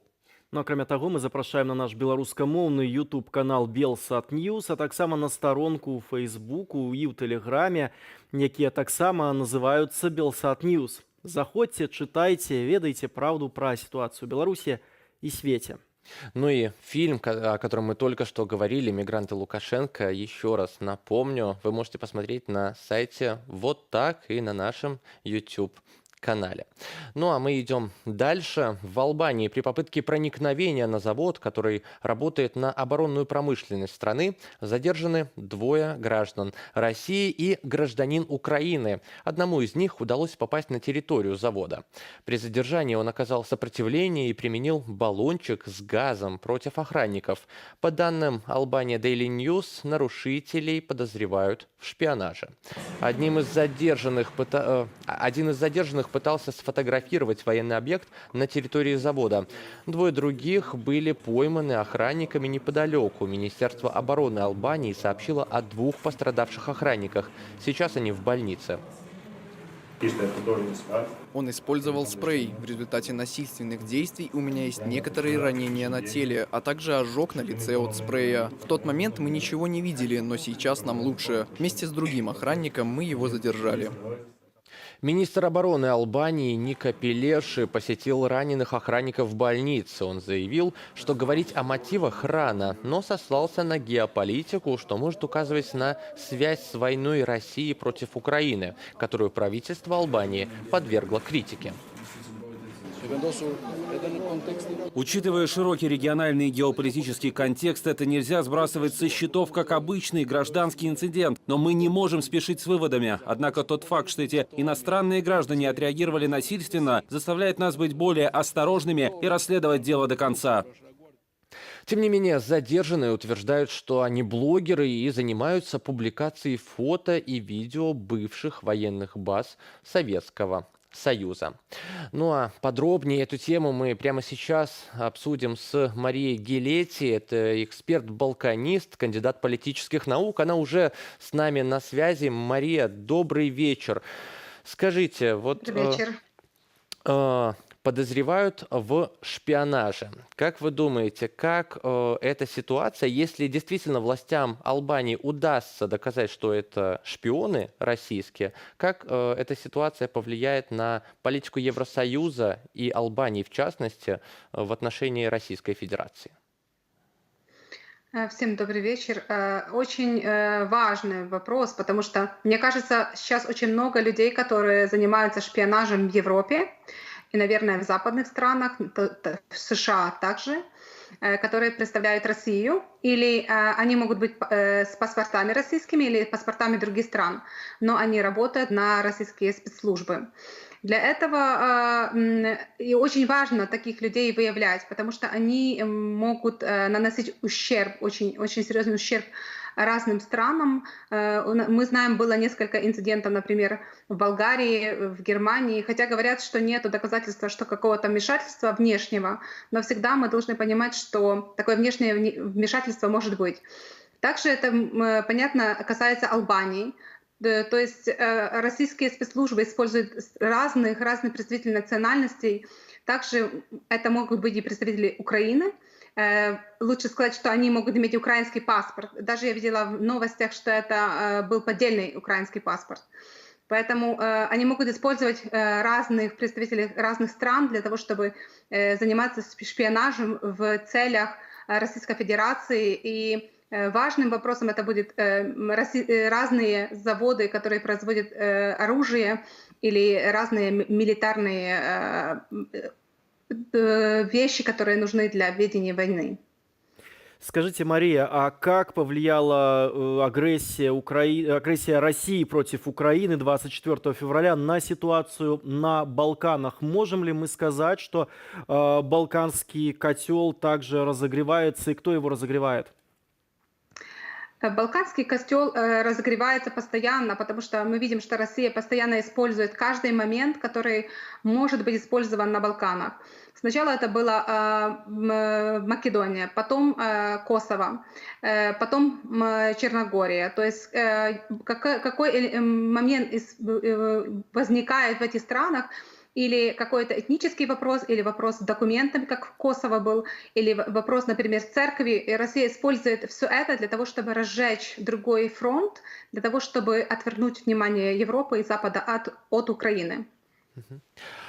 Скажите, Мария, есть еще визовый вопрос, который очень горячо обсуждается последние недели, и мы знаем, что решиться он должен вот в конце августа, может быть, в начале осени, но многие европейские страны выступают против запрета туристических виз для граждан России и Беларуси. Как вы думаете, вот этот инцидент, который произошел в Албании, он повлияет на решение этих стран?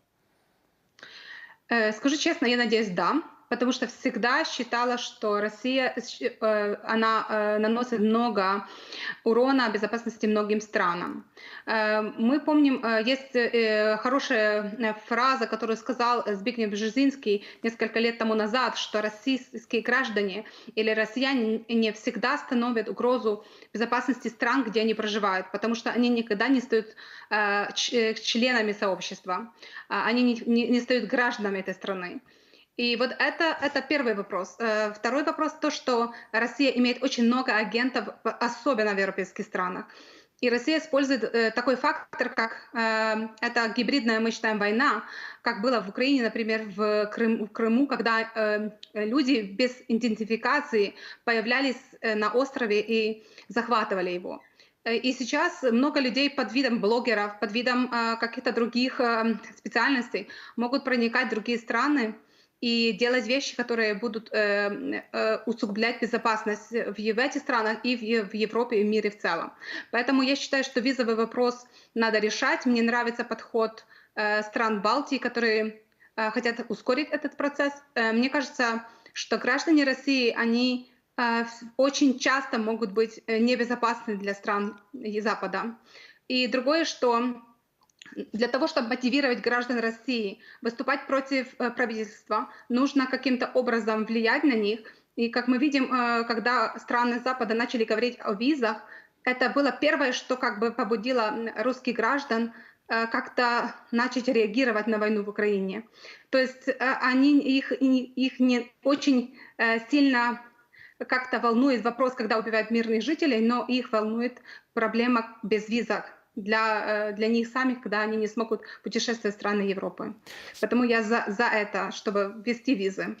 Спасибо большое, Мария, за то, что уделили время нашему эфиру. Мария Гилети, эксперт-балканист, кандидат политических наук, была с нами на связи. А мы переходим до навінаў заходняй Еўропы. Рэйтынг ухвалення дзеянняў 63гадовага канцлера Нямецчыны Олафа Шольца ягонага ўраду упаў да рэкордна нізкага ўзроўню. Пра гэта паведамляе нямецкае інфармацыйнае выданне Більд. Па выніках апытання сацыялагічнага інстытуту Інса амаль 2/3 немцаў, 62%, незадаволеныя працаю Шольца, 65% апытаных незадаволеныя працай федэральнага ўраду. Нагадаем, у снежні 2021 году Шольц быў абраны федэральным канцлерам Нямецчыны. Ён змяніў Ангелу Меркель, якая кіравала нямецкім урадам 16 гадоў. І вось што стаіць за гэтай незадаволенасцю, мы запытаемся у Александра Фрыдмана, палітычнага аглядальніка з Нямецчыны. Александр, добрый вечар. Добрый вечер. Александр, скажите, чаму 2/3 немцаў незадаволеныя дзеяннямі Шольца? Што гэта за дзеянні? Гэта эканамічнае дзеянне, унутраная палітыка, палітыка міжнародная, і ці ўвогуле 2/3 незадаволеных гэта нешта экстраардынарнае ў Нямецчыне? Ну, 2/3, я пачну з апошняй часткі, 2/3 гэта, канешне, шмат. І гэта вельмі непрыемны вынік і для Шольца асабіста, і для ўрада, для кааліцыі. Гэта першае. Другое, што цікава, так, мы маем гэтыя лічбы, але больш якасных лічбаў няма. Вось ёсць гэтыя лічбы, а мы не ведаем, што канкрэтна насельніцтву не падабаецца. Вось такое пытанне пакуль не праводзілася, і таму цікава было б пачакаць, што пакажа такое пытанне. Мне падаецца, тут праблему трэба разглядаць комплексна. Тут зусім розныя прычыны, якія паўплываюць на вось гэты рэйтынг, на гэтую нізкую падтрымку Шольца і ўрада. Гэта, безумоўна, і ўнутрыпалітычныя палітычныя праблемы, эканамічныя праблемы. І тут трэба сказаць, што пакуль гэта яшчэ жнівень, восень яшчэ наперадзе, зіма наперадзе, і ніхто ж не ведае, як будзе разгортвацца сітуацыя з расійскім газам. І пакуль прагнозы не вельмі аптымістычныя наконт паляпшэння эканамічнай сітуацыі. Гэта першае. Другое, гэта і палітычна былі розныя праблемы і супярэчнасці сярод кааліцыі, гэта таксама уплывае. Ну і, канешне, знешняя палітыка. І тут трэба сказаць, што ёсць людзі, якія з Шольцам незадаволены, якія кажуць, што вось, у дачыненні вайны ў Украіне яго пазіцыя такая досыць устрыманая, стрыманая, а ёсць тыя, і за яго за гэта, менавіта за гэтую стрыманасць крытыкуюць, а ёсць тыя, якія кажуць, што вось ён робіць нават куды больш, чым было патрэбна. Так что там критика идет с разных боков. А скажите, чего нам ждать дальше, вот после того, как мы получили вот результаты этих соцопросов? Как изменится, может быть, политика Олафа Шольца, или нам ждать перевыборов в Германии? Что будет дальше? Ну, пока в пользу перевыборов или в пользу распада коалиции ничего не говорит, несмотря на всю эту турбулентность, которая, она уже не такая, честно говоря, и большая, были более турбулентные коалиции в немецкой истории. То есть пока ни новыми выборами, ни распадом коалиции, ни сменой канцлера, конечно же, не пахнет. До выборов еще очень далеко. Да, результаты для Шольца, безусловно, неприятные, еще более неприятные. Даже дело даже не в его собственном рейтинге. Дело в рейтинге его партии, которая опустилась на 3-е место и получает сейчас по опросам 19%, уступая зеленым и уступая оппозиционным христианским демократам. Да, тенденция для Шольца очень неприятная, но ничего такого ужасного не происходит. Я думаю, что принципиально эти рейтинги на политику не повлияют. Таксама нядаўна у сваім інтэрв'ю Олаф Шольц, канцлер Нямецчыны, заявіў пра свае перамовы з Пуцінам напярэдадні атакі Расіі на Украіну. Шольц заявіў, што ў Пуціна цалкам абсурдныя ідэі, і той казаў, што Беларусь і Украіна, цытата, не павінны быць асобнымі дзяржавамі. Вось Шольц быў шакаваны словамі Пуціна. На ваш погляд, вось гэты перыяд разумення так званага Расіі у нямецкай палітыцы прайшоў, і, напрыклад, калі зменіцца урад, калі адыдзе партыя Олафа Шольца ад улады і першае месца, напрыклад, перамогуць зялёныя, як зменіцца знешняя палітыка Нямецчыны? У які бок яна можа змяняцца, ці змяняецца яна, ці можа змяніцца ў бок большай прыхільнасці да Крамля? Ну, тут я б вось гэтыя заявы, якія вы працытавалі Шольца, я б іх разглядаў у кантэксце. Шольц гэта такі абсалютна рацыянальны палітык, і ён імкнецца не размаўляць эмоцыямі, ён імкнецца размаўляць аргументамі. Вось таму тое, што ён прывёў, гэта асабліва для той публіцы, да таго электарату ў Германіі, які яшчэ не разумее асаблівасці расійскай палітыкі, чаго жадае і чакае Пуцін. І вось гэтаму электарату Шольц гэта і патлумачыў, і падкрэсліў, што гэта абсалютна абсурдна. Там таксама падкрэслівалася, што вось гэты шлях, які абраў Пуцін, гэта шлях войн. І мне падаецца, што Шольц яму сапраўды рацыянальна імкнуўся давесці да яго, што гэты шлях ён абсалютна непрымальны. Ну, як мы бачым, не атрымалася. Цяпер, што ж тычыцца, ну, калі ўжо разважаць гіпатэтычна, што нам кажуць о пытанні? Ну, лідарам, калі бы выбары адбыліся сёння, на гэтых выбарах бы перамаглі хрысціянскія дэмакраты і перамаглі б досыць упэўнена. Другую пазіцыю займаюць зялёныя. Пры гэтым цікава, што віцэ-канцлер у сённяшнім урадзе, фактычны лідар нямецкіх зялёных Роберт Хабек, гэта самы папулярны палітык у Германіі на сённяшні момант. Трэцімі ідуць сацыял-дэмакраты. Тэарэтычна так, магчыма, калі вось нейкім чынам адбудуцца сапраўды новыя выбары, цалкам магчыма, што будзе створана кааліцыя з хрысціянскіх дэмакратаў і зялёных. Ну, гэта для Расіі найгоршы варыянт, таму што абедзве партыі падтрымліваюць самы радыкальны курс у дачыненні да Расіі, павелічэнне паставак зброі ў Украіне, яшчэ больш падтрымкі ў Украіне і гэтак далей. Так што калі мы сябе уявім, што Олаф Шольц сацыял-дэмакраты. Сацыял-дэмакраты партыя традыцыйна такая вельмі стрыманая. Калі яны адыдуць ад улады, гэта паўплывае на нямецкую знешнюю палітыку, і яна яшчэ стане больш такой жорсткай у дачыненні да Расіі. Дякую вялікі, спадар Александр. З намі на сувязі быў Александр Фрыдман, палітычны аглядальнік, гісторык з Нямеччыны, які патлумачыў, што азначаюць вось гэтыя перамены настрояў нямецкай публікі для нашага рэгіёна. Ну а мы переходим к новостям. При взрыве автомобиля в Подмосковье погибла Дарья Дугина, дочь философа, политолога и идеолога русского мира Александра Дугина. По словам очевидцев, в машине должен был находиться и сам Дугин, но в последний момент он пересел в другой автомобиль. Следственный комитет России утверждает, что речь может идти о заказном убийстве. По одной из версий, целью покушения был Александр Дугин. Прокремлевские СМИ обвиняют в смерти Дарьи Дугиной украинские власти. Официальный Киев, однако, заявляет о своей непричастности. Беларусы из Великой Британии перадалі аўтамабіль Honda добраахвотніцкаму палку імя Каліноўская, які з пачатку паўнамаштабнага ўварвання Расіі ва Ўкраіну ваюе на баку Украіны. Таксама падраздзяленне падзякавала украінцам і літоўцам за перададзеныя ім медыкаменты, сродкі гігіены, прадукты харчавання і побытавую хімію. Первая белорусская онлайн-школа в Украине объявила набор на 22-23 учебный год. В школе, которая открыта уже 2 года, дети изучают все предметы, которые включены в украинскую школьную программу на русском языке.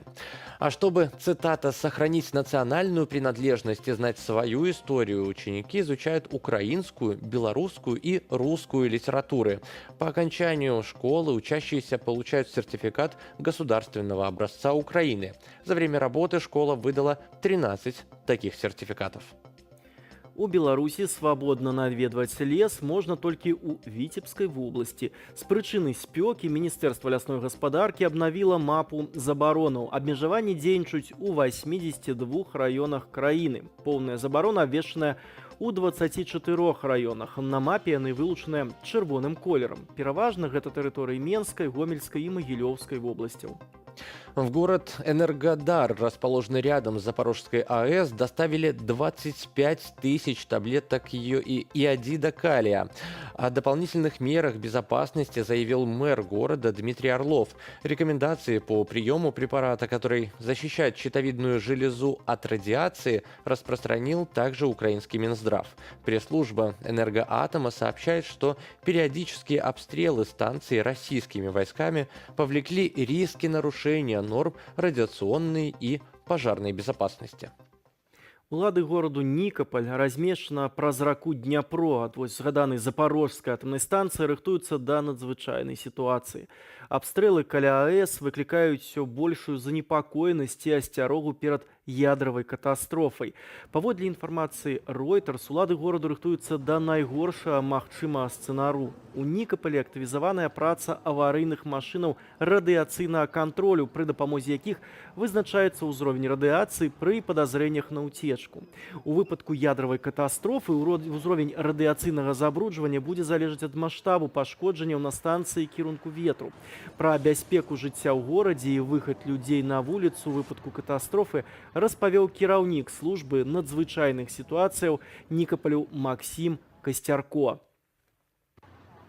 Обмеження перебування людей на відкритому повітрі. Мы можем ограничить передвижение людей на улице. У нас есть йодная профилактика. У нас также есть доступные убежища. Нягледзячы на практычна штодзённыя абстрэлы, у Нікапалі працягваюць працу брыгады, якія прыбіраюць усё смецце і завалы ад ракетных удараў. Жыхары гораду, у сваю чаргу, спрабуюць справіцца з сітуацыяй у пашкоджаных дамах, дзе назіраюцца частыя праблемы з вадой і электрычнасцю. Мэр Нікапалю Александр Саюк распавёў, што шмат якія сістэмы электра- і водазабеспячэння, таксама каналізацыі, пашкоджаныя. Лініі электраперадачы ў выніку абстрэлаў пашкоджваюцца амаль кожны дзень. А ў Варшаве, у беларускім доме, актывісты дапамагаюць збіраць у школу дзяцей, якія былі вымушаныя з'ехаць разам з бацькамі ў Польшчу. На сваёй старонцы ў Фейсбуку беларускі дом прапанаваў запоўніць анкету тым, хто мае патрэбу ў дапамозе.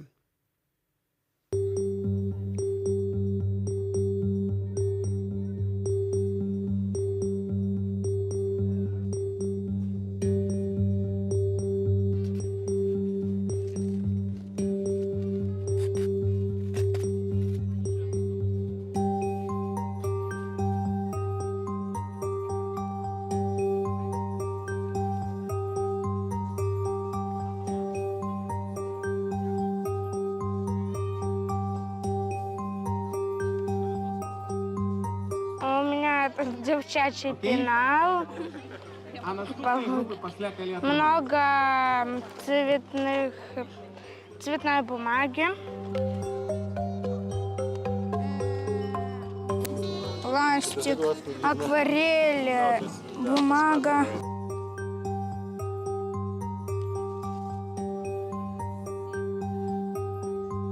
Мне интересно, что там.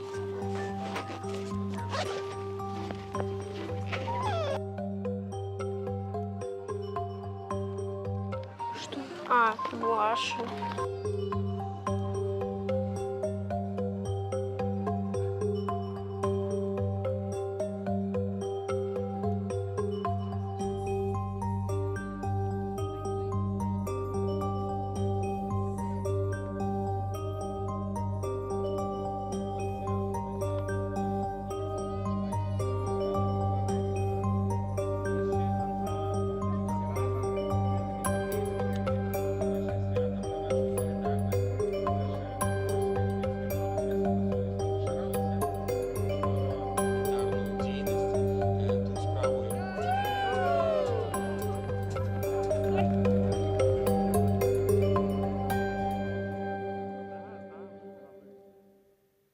Беларус беларусу беларус, прынты на сучасныя тэмы, адзенне з вольнай Беларусі. Вось пад такімі слоганамі з'явілася новая марка адзення жнівень 2020. Як спалучыць памяць пра палітычны актывізм і моду, мы паразмаўляем з Уладзімірам Маляўкам, з аўтарам бренду жнівень 2020. Владимир, вітаем вас. День добрый.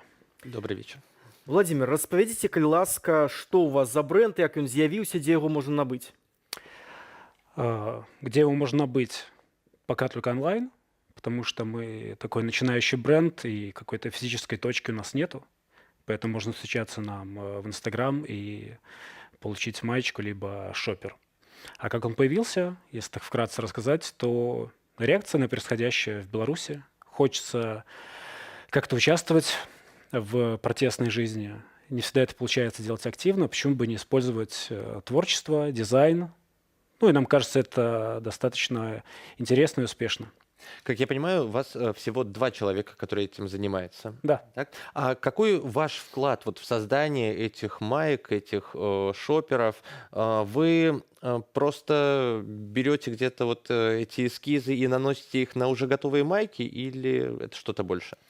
Да, все правильно, у нас 2 человека. У нас такая горизонтальная система. Мой компаньон занимается технической и финансовой частью, а я как автор и дизайнер, больше за творческую часть. Пока мы просто придумываем принты, наносим на одежду. Но вы их сами придумываете? Конечно, конечно. То есть в этом большой плюс. Все принты — это наши идеи. То есть мы что-то придумали, сделали принт, люди захотели, мы напечатали. Вот. И скоро, возможно, будем уже сами шить одежду. Нашли подрядчика, поэтому посмотрим. Ну а где вы ищете вдохновение вот вне пределов Беларуси? Вот, насколько я знаю, есть у вас там помимо белорусских слов, помимо английских слов, есть еще и польское слово, как минимум одно. Одно польское? Да, на принтах ваших маек. Не, у нас везде только английские слова. Вот, возможно, это транслитерация с русского на английский. Вот, поэтому мы думали, какие-то польские слова делать, но пока мы к этому тоже постепенно приходим. Аудитория — это белорусы. Вот. И белорусы за рубежом, потому что такую вещь тяжело доставить в Беларусь. То есть это экстремизм, и мы не хотим подставлять людей, кто живет в Беларуси. То есть в Беларусь мы не отправляем. Ну а как много человек вообще покупают эти майки, обращаются за ними? Если ваша аудитория только белорусы, как легко вообще наладить бизнес за рубежом? Такой? Бизнес сказано сильно, да, но шажки мы уже начали делать. По-моему, Беларусь вторая диаспора по численности в Польше, если мы говорим только про Польшу, например. Поэтому рынок, он есть, да, существует. Люди покупают. Сколько, цифру не назову, но если сравнивать с локальными брендами, тоже белорусскими, то мы на шаг впереди. Там у нас сотни маек продано, то есть мы кому-то их дарим, каким-нибудь блогерам, музыкантам. Вот, но продаем. То есть больше 100 штук, я думаю, скоро к цифре 200 подойдем. Які у вас планы пашырэння вашых продажаў, пашырэння бізнесу? Вось якая ваша мэта праз паўгады і год? Ну, тяжело, вы же сами знаете. Сейчас прогнозировать что-то даже тяжело на пару месяцев вперед. Нам хочется начать шить майки, да, нам хочется делать более интересные принты, потому что сейчас мы можем напечатать, поехать, допустим, на фестиваль, что-то продастся, что-то нет. И вот так мы смотрим спрос, и часто какие-то принты остаются и лежат у нас на складе дома, и вот никуда их уже не продашь. То есть мы тоже через вот такие мероприятия отслеживаем, что людям нравится. Насчет расширения, но не бизнеса, а аудитории. У вас есть одна майка с таким принтом, который вроде как говорит известную фразу про русский военный корабль. Да. Скажите, это была ваша попытка зайти на украинский уже рынок? Никак нет. Я думаю, что эта фраза, она понятна, приятна. Ее принимают не только украинцы, но и белорусские, и многие русские ребята тоже про русский корабль. Поэтому нет, мы с большего мы ориентируемся на белорусов. А она как идет? Скажу так, лучше всего идет та майка, где Make Беларусь, лучше всего Again. Это прям 70% продажи наших маек. Все остальные там до десятка, до всего остального. І вы сказалі пра тое, што у Беларусі мець вашу вопратку гэта экстрэмізм.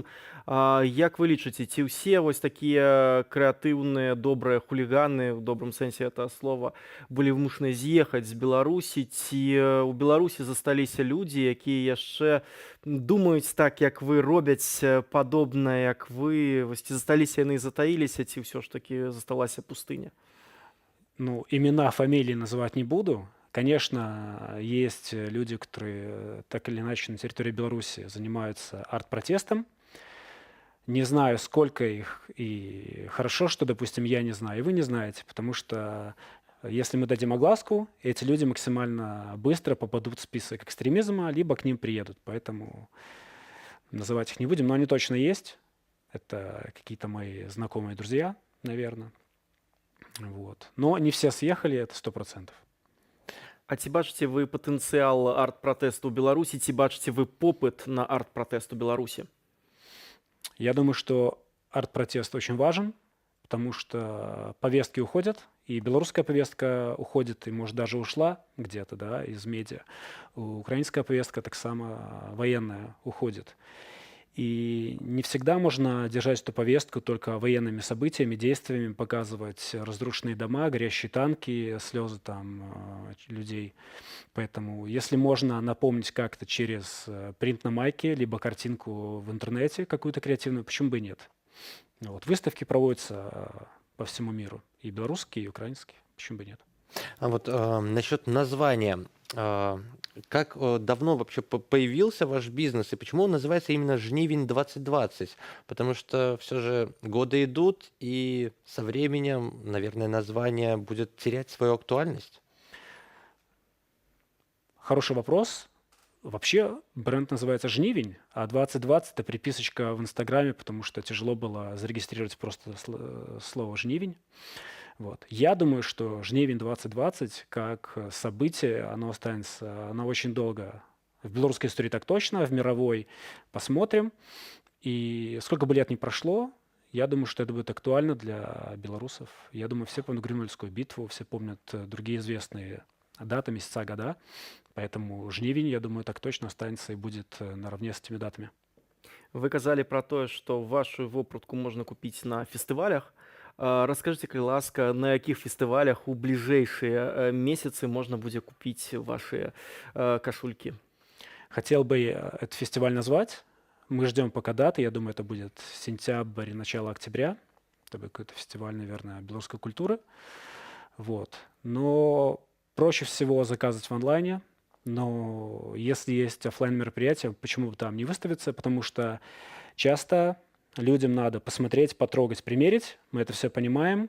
Я и сам часто покупал майки только на каких-то фестивалях в офлайне, потому что в онлайне ты не понимаешь все-таки, что за цвет, какая надпись, какой-то размер.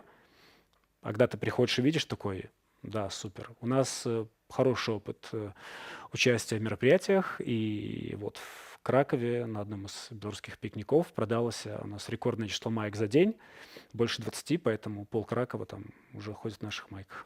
Но почему только майки и шоперы? Почему нет, там, не знаю, шортов, там, не знаю, там каких-нибудь панамы сейчас очень популярны после победы группы «Калуш» на Евровидении, кружки, брелоки, все остальное. Почему вот остановились только на 2 вещах? Ну, это такой мейнстрим, который пользуется спросом. У нас можно заказать и чашки, и панамки, все остальное. Но просто хочется панамки шить самим, то есть не закупать их где-то, не заказывать. То же самое, наверное, с кружками. Как только мы увидим какое-то уже свое производство, я думаю, вариантов, что можно заказать, будет больше. Там и чехлы для телефонов, не знаю, там какие-нибудь дождевики. Какая фантазия будет, такую будем реализовывать. А какая ваша самая любимая кашулька, який ваш самый любимый принт, шопер, самое классное, самое удалый надпись? Я думаю, это самая популярная майка с текстом «Make Belarus». Это прям хит, и у меня таких даже 2, а может и 3. Я уже не помню. В одной я пришел, где черное на черном. Вот. Ну, это как первый такой, наверное, блин, который должен был стать комом, а он стал таким хорошим, как это назвать? Короче, блин получился хорошим, не комом. Вот. Спасибо большое, Владимир. Владимир Малявка был в нашей студии, один из сооснователей бренда «Жнивень 2020». Ну а мы с Александром на этом уже должны подвести итоги нашего эфира. 2 часа для вас работали по-русски я, по-белорусски мой коллега Александр Попко. І, як мы уже казали, Михаил Пранович, Александр Попко. На гэтым мы развітымся з вами. Заставайтеся з Белсатом, сачыце за нашим ранішнім эфірам. Всего вам найлепшага.